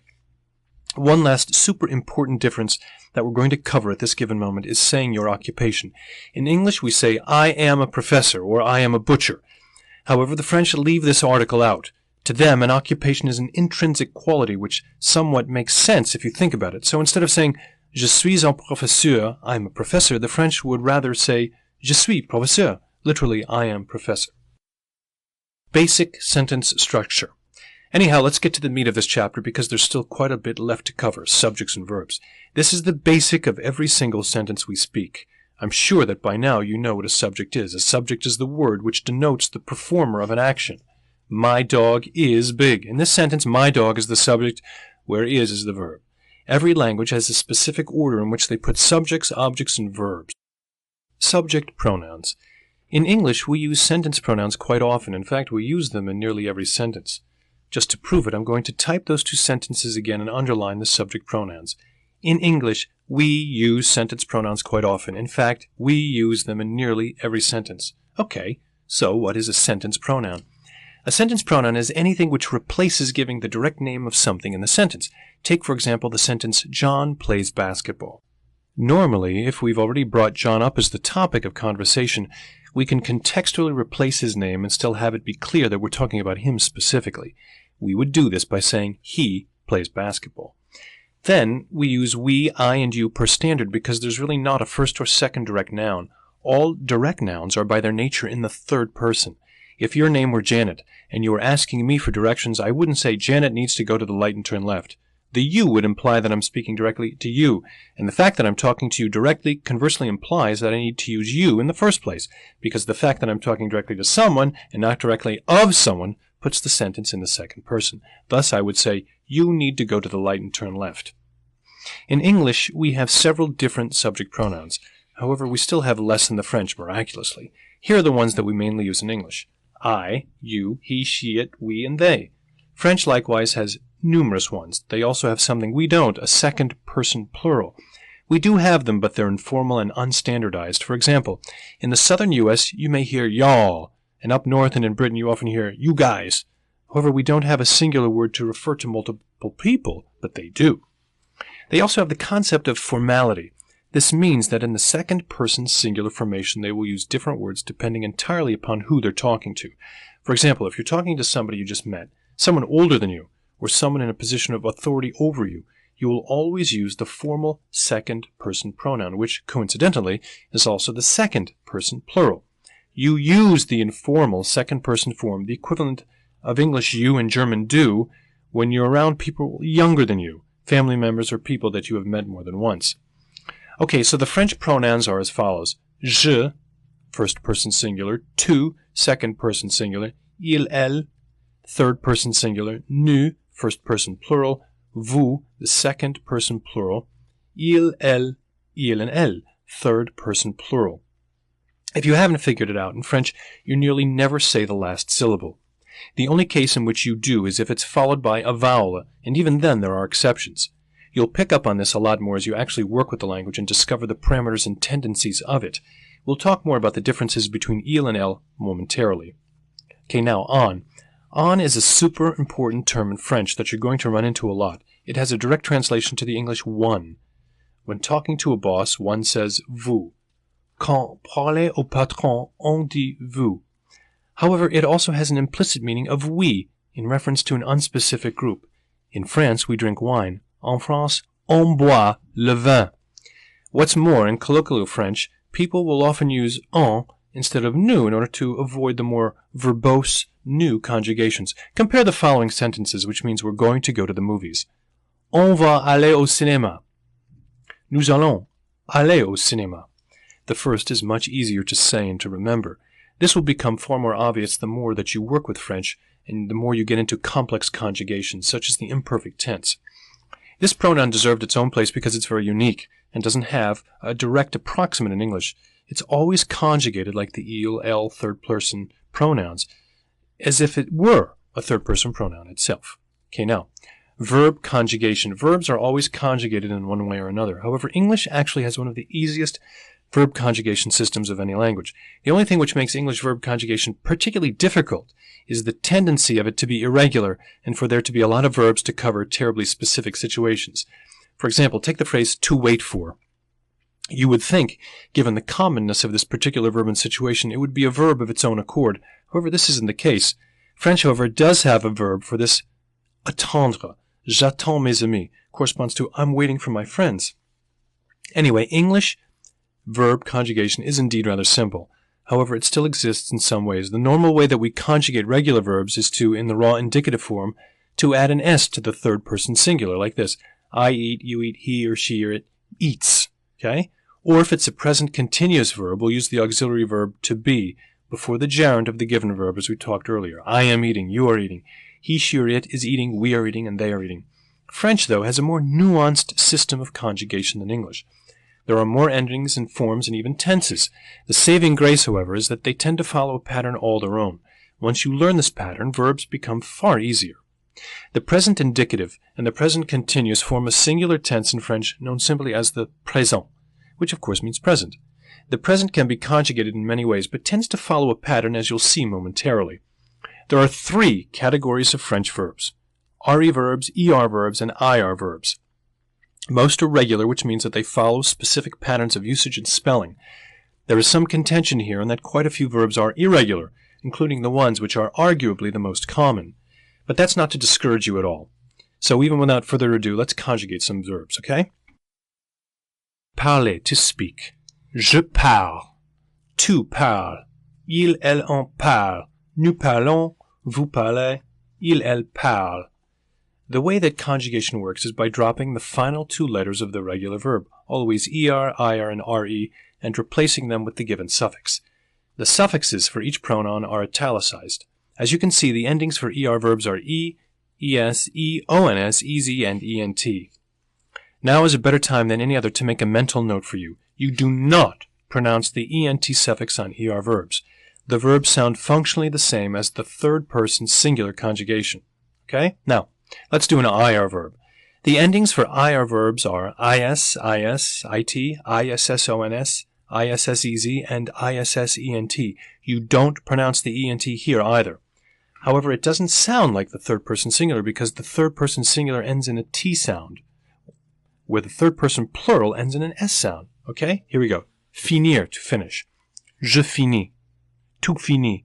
Ils, elles ont fini. Nous finissons. Vous finissez. Ils, elles finissent. And lastly, we're going to work with regular RE verbs. RE verbs can be somewhat tricky because they change the scheme up a bit. The third-person singular doesn't add anything to the stem. Thus, the RE verb endings are as follows. S, S, and then nothing for il and elle, and then ONS, EZ, and ENT. All right, let's practice this using the verb vendre, which means to sell. Je vends. Tu vends. Ils, elles ont vend. Nous vendons. Vous vendez. Ils, elles vendent. Do you see how this is working?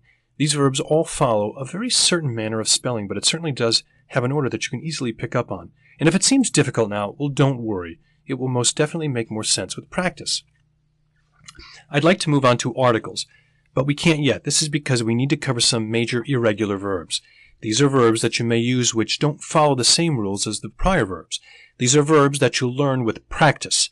The first one that we're going to cover is to be, or être. And here's how you conjugate it. Être, to be. Je suis, I am. Tu es, you are. Il, elle, on est. He, she, or it is. Nous sommes, we are. Vous êtes, you are. Ils, elles sont, they are. You use être pretty much as you would expect it to be. There are certain places where the translation of to be doesn't quite work across English to French, but we'll get there in a second. You use être in order to describe something or somebody, as well as to tell where you actually are. It corresponds largely to be in English, but there are certain cases where it doesn't. For example, in English, we'd say, I'm 20 years old. But in French, we have to say, we have 20 years. Okay? These are just a few examples. I'll list them off momentarily. But first, let's go now to the conjugation of have, to have, which is avoir. Now, this is very important. J'ai, I have. Tu as, you have. Il, elle, on a, he, she, or it has. Nous avons, we have. Vous avez, you have. Ils, elles ont, they have. Now, so to say, I'm 20 years old in French, you'd say, j'ai 20 ans. I have 20 years. There are some embarrassing mix-ups between être and avoir which might happen. You need to be mindful and aware of these. Consider, for example, the sentence, I am full. You might be tempted to translate this directly to je suis plein, but this is a horrible idea. Why? Because je suis plein does mean I'm full, as in I'm full with a baby. Okay? So be careful. Instead, you would say j'ai plein, or roughly, I have fullness.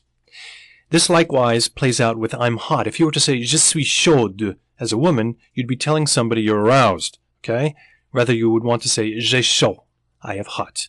This means that the temperature is hot or that you feel an uncomfortable heat. Avoir is used for a few other phrases similarly to describe personal feelings. J'ai faim would mean I'm hungry, though it literally means I have hunger. Okay, the next verb to cover is faire, which means to do or to make.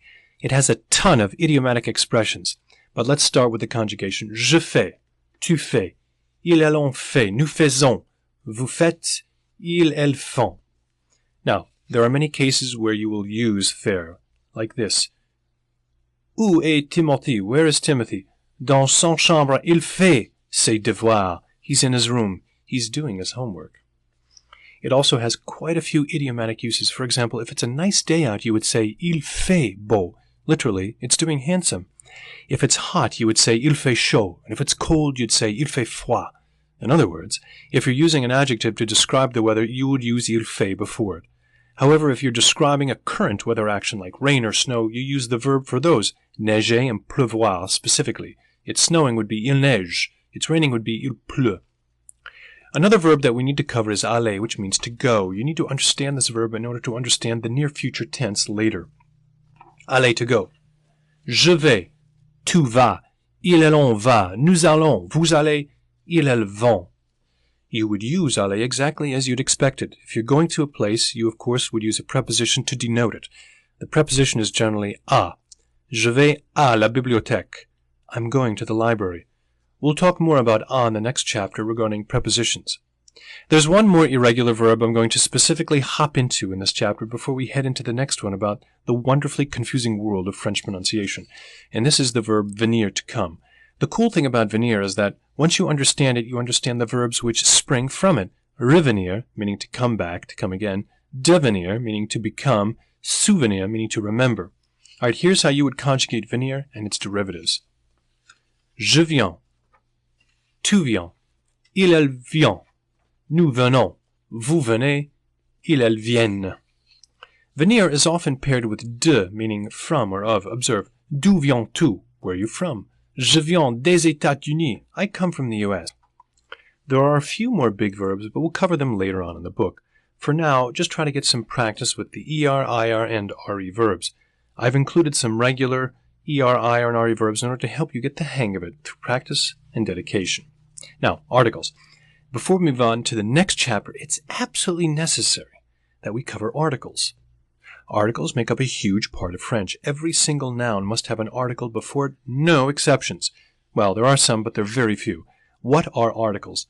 They're not what you read in the paper or on Facebook shared by a zealous family member. No, articles are a part of speech which refer to the marker for a noun. So, let's look at the following. I eat some apples. I eat the apples. I eat an apple. Some, the, and an are the markers here because they tell you the specificity of the thing. Some means that you're eating any given apples. The implies that you're eating a very specific, previously referenced set of apples. An implies that you eat any given apple. In French, this is expanded upon, much like verb conjugation. Now, before we talk about that, we need to talk about gendered nouns. Every noun in French has a gender. This doesn't mean that an apple is a woman, of course. It's not going to bear your child or anything. The genders of nouns are totally grammatical separation, a holdover from vulgar Latin, more or less. The genders are also intrinsic to French.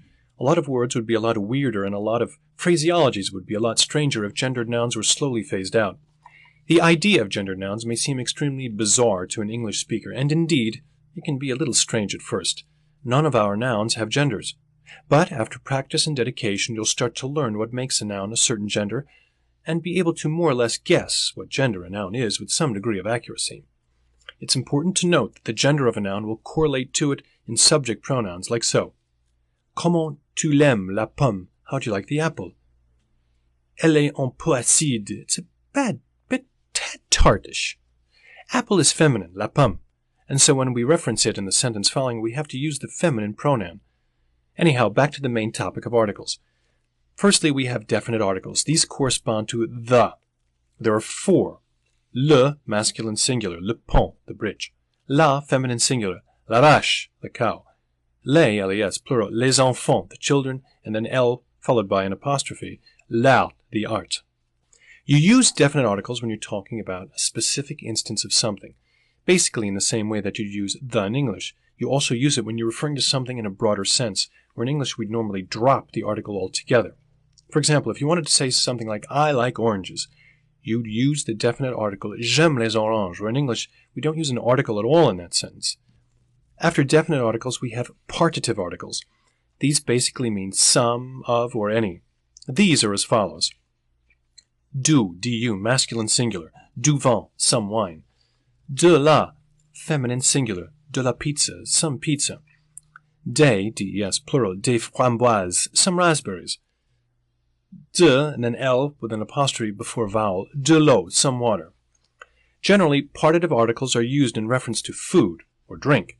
The last form of article in French is the indefinite article. This correlates to a or an in English, and this has 2 forms. Un, masculine singular, un lion, a lion, or une, feminine singular, une langue, a language.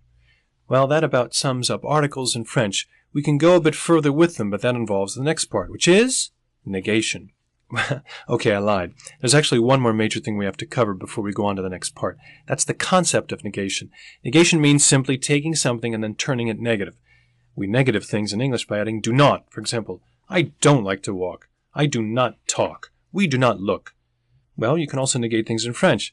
You do so by surrounding the verb with ne pas. The ne indicates a negative statement, where the pas means specifically not. So, to take those sentences we just wrote and to translate them, we would say, Je n'aime pas marcher, il ne parle pas, nous ne regardons. See how that works? Now, how do articles come into play? Well, if you have a negative statement, it's important to take note that the article will change if you're negating a sentence with partitive or indefinite articles. However, it doesn't change in sentences with definite articles. Here's a sentence with an indefinite article. J'ai une plume. I have a pen, and here it is negated. Je n'ai pas de plume. I don't have a pen. This change, however, does not occur in sentences with definite articles. As-tu vu le film? Have you seen the film? Non, je n'ai vu le film. I haven't seen the film. Okay? Now, while we're on the topic of negation, there are a few special cases where you don't use ne pas, and where pas actually changes. These are as follows. Ne rien, which means nothing. Ne jamais, never. Ne pas encore, not yet. Ne plus, not any longer. Ne personne, nobody. So you could use these as follows. Je ne veux rien. I want nothing. Il ne fait pas encore. He hasn't done it yet. Nous ne sommes contents plus. We aren't happy anymore. They're a little obtuse to learn and to understand at first, but they're not too terribly difficult to grasp once you get the hang of them, and they can make your writing far more expressive too. Chapter 2, Pronunciation. French is a beast when it comes to pronunciation, so I'm not even going to lie to you, not for a second. The hardest thing when it came to learning French for me starting out was listening and speaking. Reading and writing French can be a breeze once you grasp the finer points, but actually making sense of the bizarre syllabary, that's another story entirely.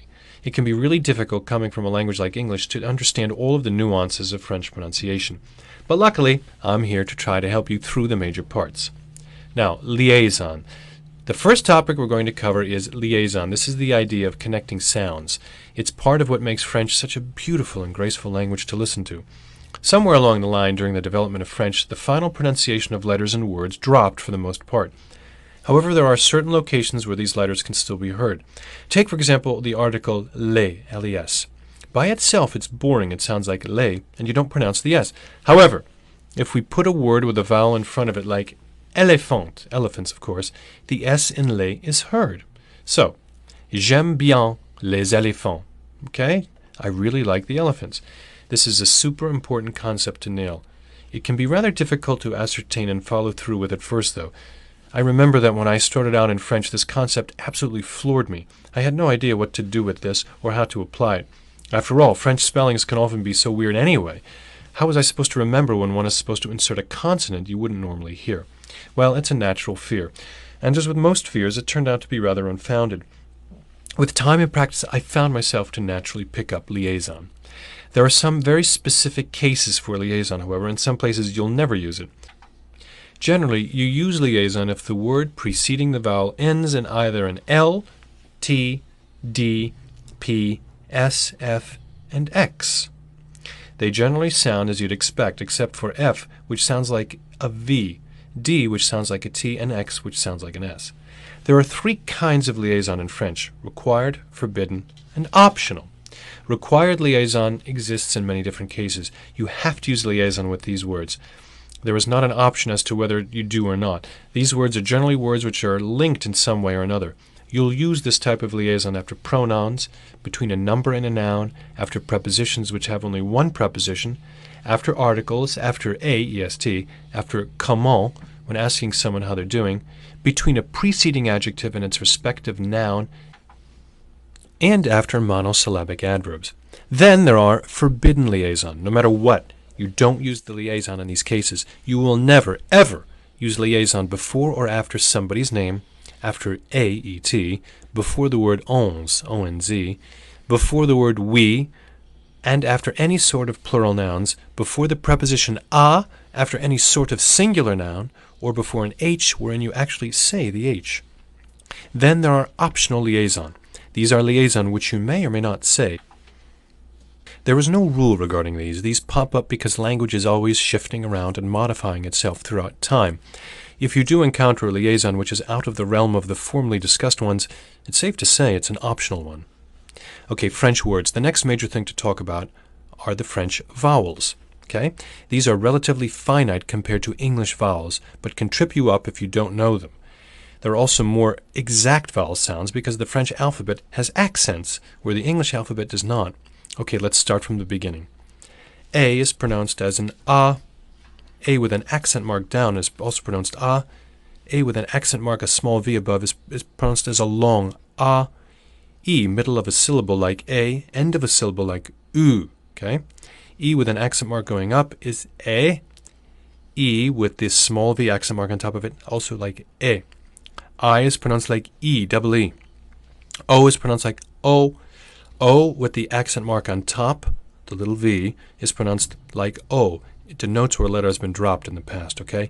U, there's no comparable English sound, so say E, E-E-H, but then round your lip as though you're saying oo. The resulting sound is the French U, okay? Y is pronounced like E-E. Then there are some really important diphthongs you need to remember, okay? And remember, a diphthong is a combination of two vowels in order to form a new sound. A-I is pronounced like E. A-U is pronounced like O. E-A-O is pronounced like O. E-I is pronounced like E. E-U is pronounced like U. O-E-U is pronounced like U. O-I is pronounced like Wa. And O-U is pronounced like Oo. French vowels are easy and relatively simple to understand so long as you practice. Okay, now on to the consonants. The consonants you must likely probably know. So here are the ones which aren't so consistent with English, and these may trip you up. C. Before an E or an I, it will sound like an S. In any other place, it will sound like the C in cool. Okay? Now, C with the accent mark under it will always sound like an S. Always. CH will always sound like the SH in shoe. G before an E or an I will sound like the S in the word pleasure. okay? In any other place, it sounds like the English G. H is normally silent. J sounds like the French G, okay? QU sounds like the C in cool. S sounds normal if at the beginning, but it's like a Z if it's in the middle of two vowels, okay? Using these tips, you should be able to work out French words with a little difficulty, okay? Now, on to Chapter 3.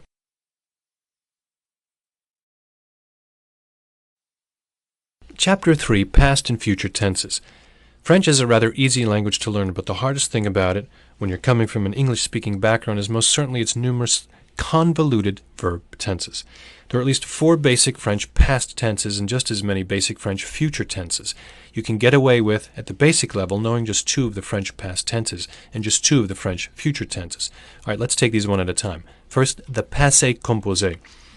Passé composé literally means compound past and is the most common past tense used in French. It's used to reference an action which has been completed at the time of speaking or at some point in the past. It's a relatively simple tense to form. The passé composé is made up of 2 parts, the auxiliary verb and the past participle. The auxiliary verb is normally avoir, but it can also be être. More on this in a moment. The past participle is the past tense form of the verb. For example, if I'm eating is the present continuous, then I have eaten is the past perfect, wherein have is the auxiliary verb and eaten is the past participle. French works similarly, okay? So how do you form the past participle? Well, it's simple. For IR verbs, you drop the IR and replace it with an I. Finir, for example, would be fini. For ER verbs, drop the ER and replace it with an E. Thus, manger would become manger. For RE verbs, you drop the RE and replace it with a U. Thus, vendre becomes vendu. To form the passé composé, all you do is conjugate the auxiliary verb to the person speaking. Again, normally avoir, and then you get the past participle. So I have eaten in French would become j'ai mangé. He has sold the strawberries would be il a vendu les fraises. Simple enough, right? Well, now the question comes, when do we use être as opposed to avoir? You know, there's actually a system for this. Just remember, Dr. and Mrs. Vandertramp. Seriously, that's the mnemonic. When you're using intransitive verbs, which indicate either motion, you know, you're going somewhere, or a change of state, changing in some essential way, you use être as your auxiliary verb. Okay? The following verbs are the verbs which we use être, and it spells out Dr. and Mrs. Vandertramp. Okay, here's the first one. Devenir, which means to become something. Rentrer, to enter something again. Monter, to go up something like stairs. Rester, to stay. Sortir, to leave. Venir, to come. Aller, to go somewhere. Naître, to be born. Descendre, to go down something or descend. Entrer, to enter into something. Retourner, to return to something. Tomber, to fall or trip. Revenir, to return.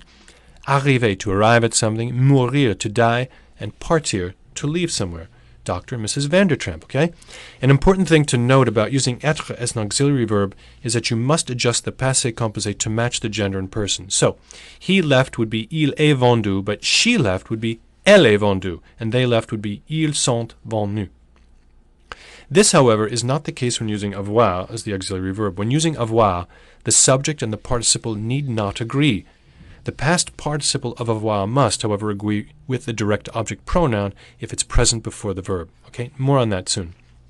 Okay, now the imparfait. So we talked about the most common French past tense, but there's an incredibly important one that we have yet to cover at all. This tense is known as the imparfait. The imparfait or imperfect doesn't refer at all to a completed event. Rather, it refers to a given ongoing event or state in the past. I was happy. I was young. Or a repeated event. I used to watch. This concept doesn't have a direct correlation to English, but the English tense past continuous or past progressive can certainly get across the same point. The imperfect is simple to form. For ER and RE verbs, you just drop the ending and add AIS, AIS, AIT, IONS, IEZ, or AIENT. For ER verbs, you do the same, but you add an ISS before it. So, for example, if you wanted to say, when I was young, I would play often, you would say, quand j'étais jeune, je jouais souvent. The imperfect is notoriously difficult to master, but it will come in handy quite often for you, so it's worth teaching anyway. Okay, now these are the main cases in which you would want to use the l'imparfait over the passé composé. Actions or states which occurred often and not just once. Descriptions of either emotional or physical states. personal feelings, one's age, the given time and weather. Any states or actions where the duration is ongoing but unknown, used alongside the passé composé in order to give more depth or information. Polite suggestion and wishes, pourrais-tu m'aider? Could you help me? Okay. Or as part of a conditional clause. Okay, now the futur proche. Futur proche literally means close future and refers to events which will most certainly happen and soon. The futur proche is insanely easy to create. All that you do is combine aller, to go, conjugate to the person alongside the infinitive of the verb to be carried out into the near future. So, for example, je vais faire les magasins. I'm going to go shopping. Ils vont jouer au basket. They're going to go play basketball. You can combine this, of course, with dates or times to explicitly state when an action is going to be undertaken. Vas-tu aller à la librairie demain? Are you going to the bookstore tomorrow? This is, of course, a very simple tense, but you'll find it incredibly useful. When you're out and about and scratching surface-type conversations with native French speakers, it's unlikely that as a tourist or newcomer you're going to need to tell them your grand, far future life goals. However, if you need to, that's what the next tense is for. The future simple. Futur simple. The simple future tense is, well, simple. It's a very no-nonsense tense that is a little more complicated than the previous tense, and it can be quite easy to sound like you have no idea what you're talking about. However, it's worth learning anyway because it's a rather common tense. The future simple just implies something that will happen at some point in the future. The way that you form it is by taking the entire infinitive of a verb as the stem and then adding ai, as, on, s, ez, or ont, depending upon who is talking. If the verb ends in re, then and only then do you remove something from the verb, taking off the final e before adding your ending. Note that some verbs are irregular, such as être and avoir. These have the future stems of ser and aur, respectively. So let's try this with the verb chanter, meaning to sing. Okay, here's how we would do it. Chanter, to sing, the future simple. Je chanterai, I will sing. Tu chanteras, you will sing. Il, elle, on chantera, he, she, or it, or one will sing. Nous chanterons, we will sing. Vous chanterez, you, plural you, will sing. And il, elle chantera, they will sing. Simple enough, right? The future simple isn't a terribly difficult sense to use in and of itself, so it's rather easy to set up. Chapter 4, Questions and Objects. We're going to knock out two seemingly unrelated birds with one very big stone in this chapter. In French, questions and objects actually intertwine in a way. I suppose that they intertwine in any given language, really. In a lot of conversations, you'll be talking about a given subject, and in order to carry on the conversation, you'll find it necessary to ask questions about what the other person is saying. So questions like, when did you see it, or how did you get in there, or how was it, will naturally crop up. That is to say that any budding French conversationalist will need both of these concepts quite handily, and I'm prepared to set you up with them. Okay, questions. French questions are rather easy. Every question is composed of question words. Much like in English, every proper question has a word which designates what exactly we're talking about. In English, these words are what, why, how, with whom, who, which, how many, and where. In French, the words are as follows. Quoi, what, quand, when, pourquoi, why, quel, which, combien de, how many, comment, how, où, where, qui, who, avec qui, with whom. These, of course, function just like they do in English. They can be parts of normal statements or they can be used in questions. If used in questions, there's another phrase you need to know. Est-ce que? This literally translates to, is it that? When combined with other question words or on its own, it signals that the statement following it is a question. Est-ce que tu l'aimes? Do you love him? Où est-ce que tu chantes? Where do you sing? This phrase already is powerful, but sometimes you don't want such a clunky phrase. Sometimes, in fact, you can say more with less. This is when inverted questions become the go-to. And indeed, they're a little familiar to us as English speakers. Think of it this way. Let's say you walked into your living room wanting to watch a certain show, but your brother or child was there watching TV, though absent-mindedly, since they're also playing on their DS and seem mostly preoccupied with that. So you want to change the channel. Well, what do? Well, so long as you aren't a barbarian, you'll normally ask something along the lines of, are you watching the TV? Now, this is an inverted question. What if you just wanted to say that they were watching TV? You would instead say, you're watching the TV. So the you and the are were inverted in order to make the sentence into a question. French questions work similarly to this mechanism. Let's say the same scenario happened. With the little est-ce trick we just learned, we might be tempted to say this, est-ce que tu regardes la télé? but we can make this a lot shorter and snappier. We can just invert the question, regardes-tu la télé? This kind of inversion will serve you very well and explain a lot of potentially confusing sentences you'll run into. Okay, now, direct object pronouns. This is a really tedious but very necessary lesson to learn. We use direct object pronouns constantly. Think about it. Have you ever been talking about something with a friend and then you say something like, yeah, I saw them, or yeah, I heard it? Well, the answer, of course, is yes. It would be incredibly monotonous, slightly robotic, and ultimately very creepy if we didn't have direct object pronouns. It would feel absolutely unnatural to say the name of something every time we brought it up. Of course, it wouldn't if it were just the other way we spoke. But from our perspective and speaking the way we do, it does sound odd. Besides, it saves time. Replacing a multi-syllable name or phrase with the simple it or them or him saves a lot of time and effort in terms of speaking and writing. So how do you do direct object pronouns in French? Well, I'm assuming that you know how they work in English already. So in French, you correlate the previously mentioned object to the correct direct object pronoun based on perspective. Okay? Is it first person, second person, third person, and on plurality. Then you just throw it before the noun. Okay? The French direct object pronouns are as follows. Me, first person singular. Te, second person singular. Le, la, elle with an apostrophe, the third person singular. Nous, first person plural. Vous, second person plural. Les, third person plural. So let's say that I want to say, I'm giving it to Jeffrey. How would I do it?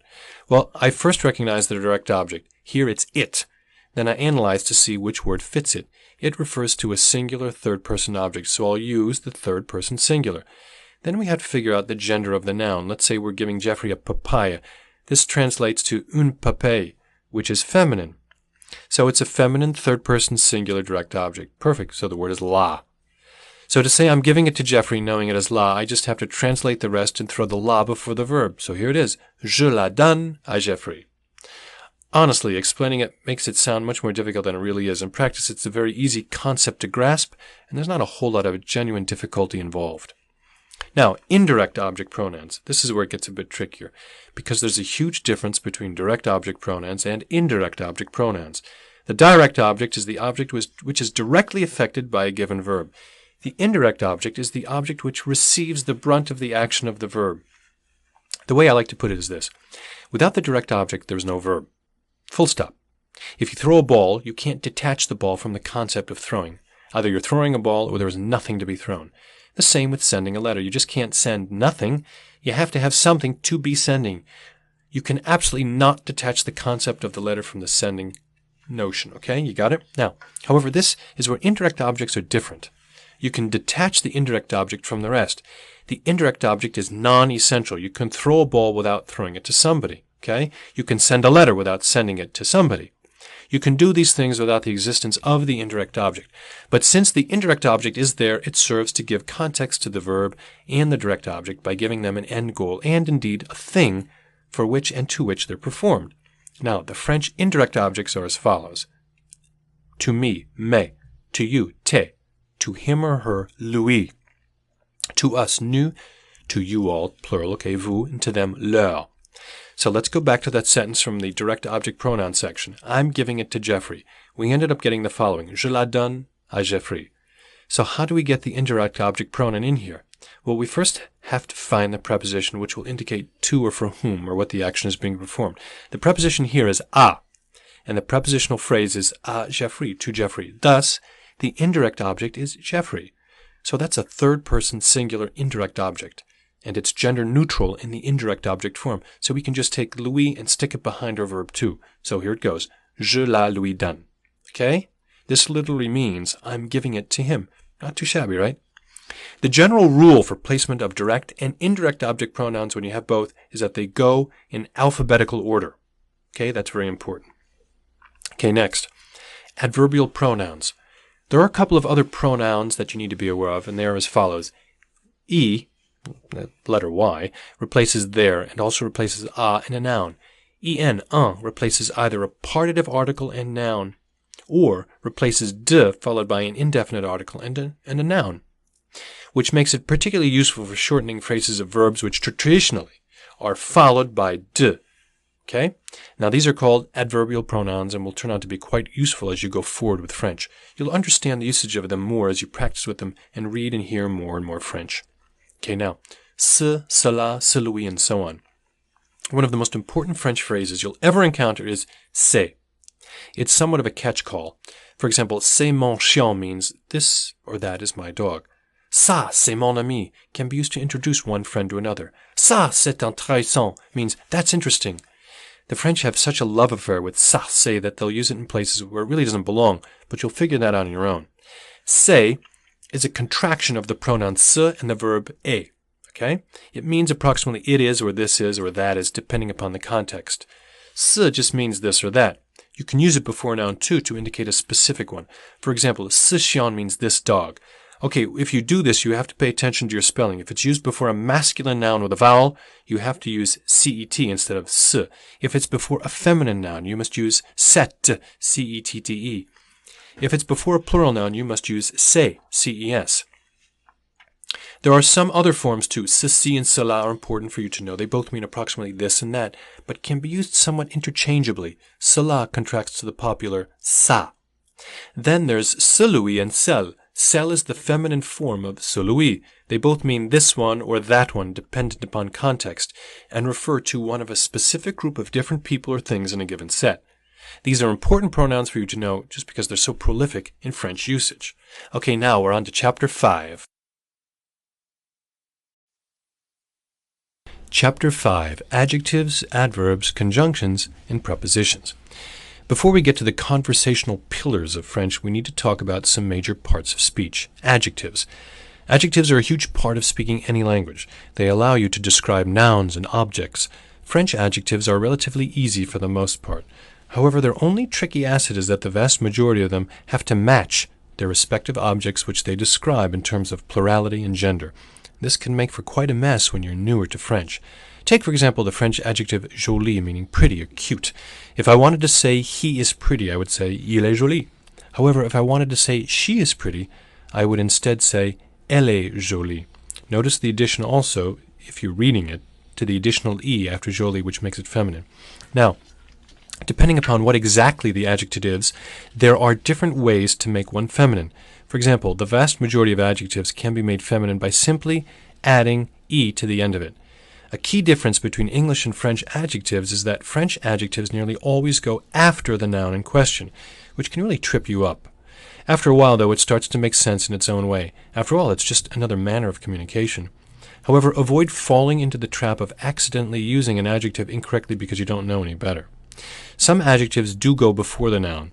It can be hard to remember which ones exactly, but think of the following acronym: beauty, age, goodness, size. Adjectives which have to do with those typically go before the noun rather than after. Additionally, you very much need to be wary of the meanings of your adjectives. Certain adjectives can go before and after a noun. However, this can create two diametrically different meanings depending upon the placement. Take, for example, curieux. If you place curieux before the noun, it means weird or strange. However, if you place it after the noun, it means curious or inquisitive. In other words, the correct adjective placement can be the difference between giving praise to your kid and calling them a total weirdo. Now, so be more careful than to call your kid a total weirdo. Adverbs. Adverbs describe verbs and adjectives. Adverbs are incredibly easy to form. You may notice a parallel between French adverbs and Spanish adverbs if you've spent any time studying Spanish. By chance, you form adverbs by taking the adjective you'd like to make into an adverb, putting it into its feminine form, and appending ment to it. Okay? Now, take, for example, the adjective lent, lent meaning slow. Now, let's put it in its feminine form. Well, lente, which gives us lente. So, we just add ment, the French equivalent of the English ly. Okay? Now, we've got lentement, meaning slowly. So, let's use it in a sentence. Parleriez-vous lentement? Je ne parle pas bien français. Would you speak slowly? I don't speak French well. Overall, the process of creating adverbs in French is super easy. Okay? Now, conjunctions. Conjunctions are an integral part of any language. I say this because we haven't talked about them at all, yet there's not really a part of a language which is dedicated to providing logical order to sentences so much as the conjunctions are. And there are quite a few in French.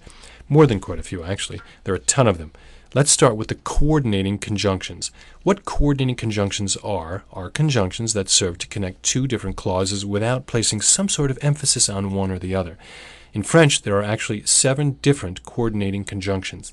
Mais, but, a, and, ou, or is now, ni, neither, parce que, because, donc, thus, so.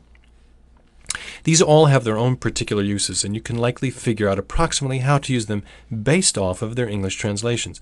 Indeed, basing their usage off of their English translations is a relatively safe way to use these powerful parts of speech. Next, there are subordinating conjunctions. Now, these are a bit more complicated to use, so if something sounds a little weird, I'll put an example in parentheses. Comme, like as, or since. Il est courageux comme le lion. He's courageous like the lion. Quand is when. Lorsque is when. Que, that. Je sais bien que tu as raison. I know for certain that you're right. Si, if. And then there are just some general ones that you need to know. Avant que, before the event of. Je suis parti avant qu'elle est arrivée. I left before she arrived. Autant que, to the extent that. Bien que, although. Tel que, such that. This is just scratching the surface, really. There are absurd amounts of French conjunctions out there, but with the knowledge that I've given you thus far, you should be able to make your way around these moderately well. Okay, we're closing in on the end. Prepositions. We've already learned a couple of prepositions in French, such as à, meaning to or at or in, and z. However, there are even more that we haven't talked about. A lot of these things which have relatively direct English translations, but others are ones which will take a bit more explanation, so let's dive right in. À cause de, thanks to. That's negative. À travers, through. Après, after. Au lieu de, instead of something. Avant, before. Avec, with. Chez. Now, chez is a tricky one. It can mean at the location of a person's house, or chez moi means my home, or to my home. It can also mean at a company's name, such as j'ai mangé chez McDonald's, okay? Lastly, it can mean for. Quelle marche chez toi? What worked for you? Contre, against something. Dans, in. Depuis, since or for. De, ever since. En is in. And entre, between. Environ, approximately. Grâce à, thanks to. It's a positive connotation. Jusqu'à, up until. Par, by or before or alongside. Pendant, during. Pour is for. Su, under. Sur, vers is towards something. Okay? Those are a ton of prepositions to hopefully get you started. You need to be using a lot of these to the extent that you can. And be writing to yourself in private journals and things of the like. Try your hand at reading online news and forums. Work with what you've learned. Okay, now on to Chapter 6.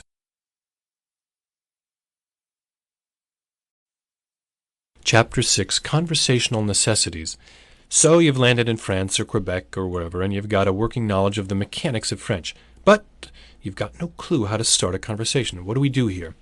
Well, I'll admit I waited until the last chapter to teach you to have a French conversation, because otherwise you'd just be doing the touristy thing of learning several words and phrases without learning how they work or why.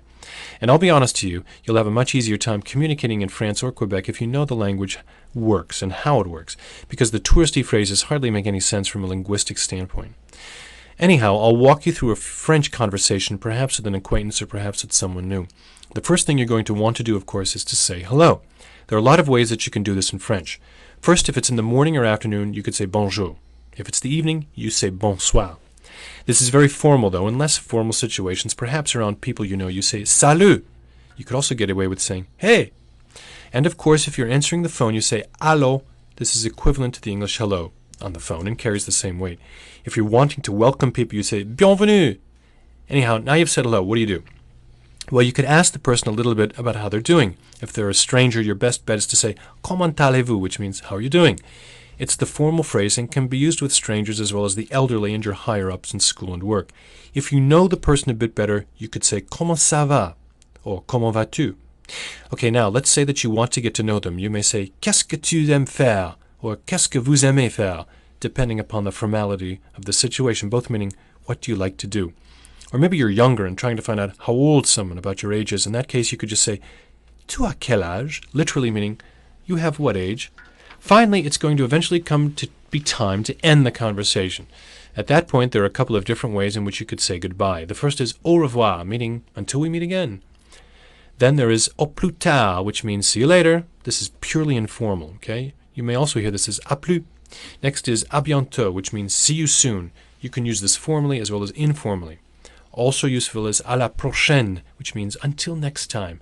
Use this when you don't know when you're going to see the other person again. À demain means see you tomorrow. And last is adieu, which is the most final goodbye. You only use this when you know you're never going to see somebody again. If the French hit one nail on the head every time, it's dramatism, right? Now, to spare you from the cheesy explanations from everything, I'm now just going to put some really useful phrases that you're probably going to end up using at one time here in your journey. I hope the context and background I've given you serves you well in understanding them and their usage, okay? S'il te plaît, s'il vous plaît, please, je voudrais, I would like, je prends, I'll have, merci, thank you, je m'appelle, my name is, comment est, how is the, d'accord, okay, je ne sais pas, I don't know, je n'ai aucune idée, I have no idea, de rien, you're welcome, pas de problème, no problem, pas de souci, don't worry, je ne te comprends pas, I'm not understanding you, comment dit-on en français, how do you say something in French? Qu'est-ce que ça va dire? What does this mean? Combien coûte-t-il? How much does it cost? Well, this is the conclusion. I want to thank you for making it to the end of Learn French, and let's hope it was informative and able to provide you with all of the tools you need to achieve your goals, whatever they may be. The next step, however, is to go further with all this. I've given you the essential grammatical knowledge, but the trade-off of teaching you so much so briskly is that I didn't give you as much in-depth knowledge regarding vocabulary as I would have liked to. Well, this works out in your favor, though, so I encourage you to use Duolingo in order to build your vocabulary. This is because where free online services fail is where I've succeeded. I've tried to give you a firm grammatical basis of French. That way, when you do learn vocab, you know precisely how to use it. Duolingo and services as such are great for memorizing vocab, but don't do so hot when it comes to giving you the practical knowledge of application. By using the combination of the two, however, my technical knowledge of the language and the great reference book I've left you with, and the immense focus of Duolingo and vocab, you'll be able to get straight for success, okay? And you'll have an awe-inspiring grasp of the language in no time. I genuinely hope that over the course of this book I've managed to set you up for success. I fully believe that I have, but the proof will be in the pudding of you learning and applying French in your day-to-day life. I fully expect that you can do that, okay? Finally, if you found this book useful in any way, please, a review on Amazon is always appreciated. Enjoy yourself and every second that you spent learning this beautiful language. Goodbye.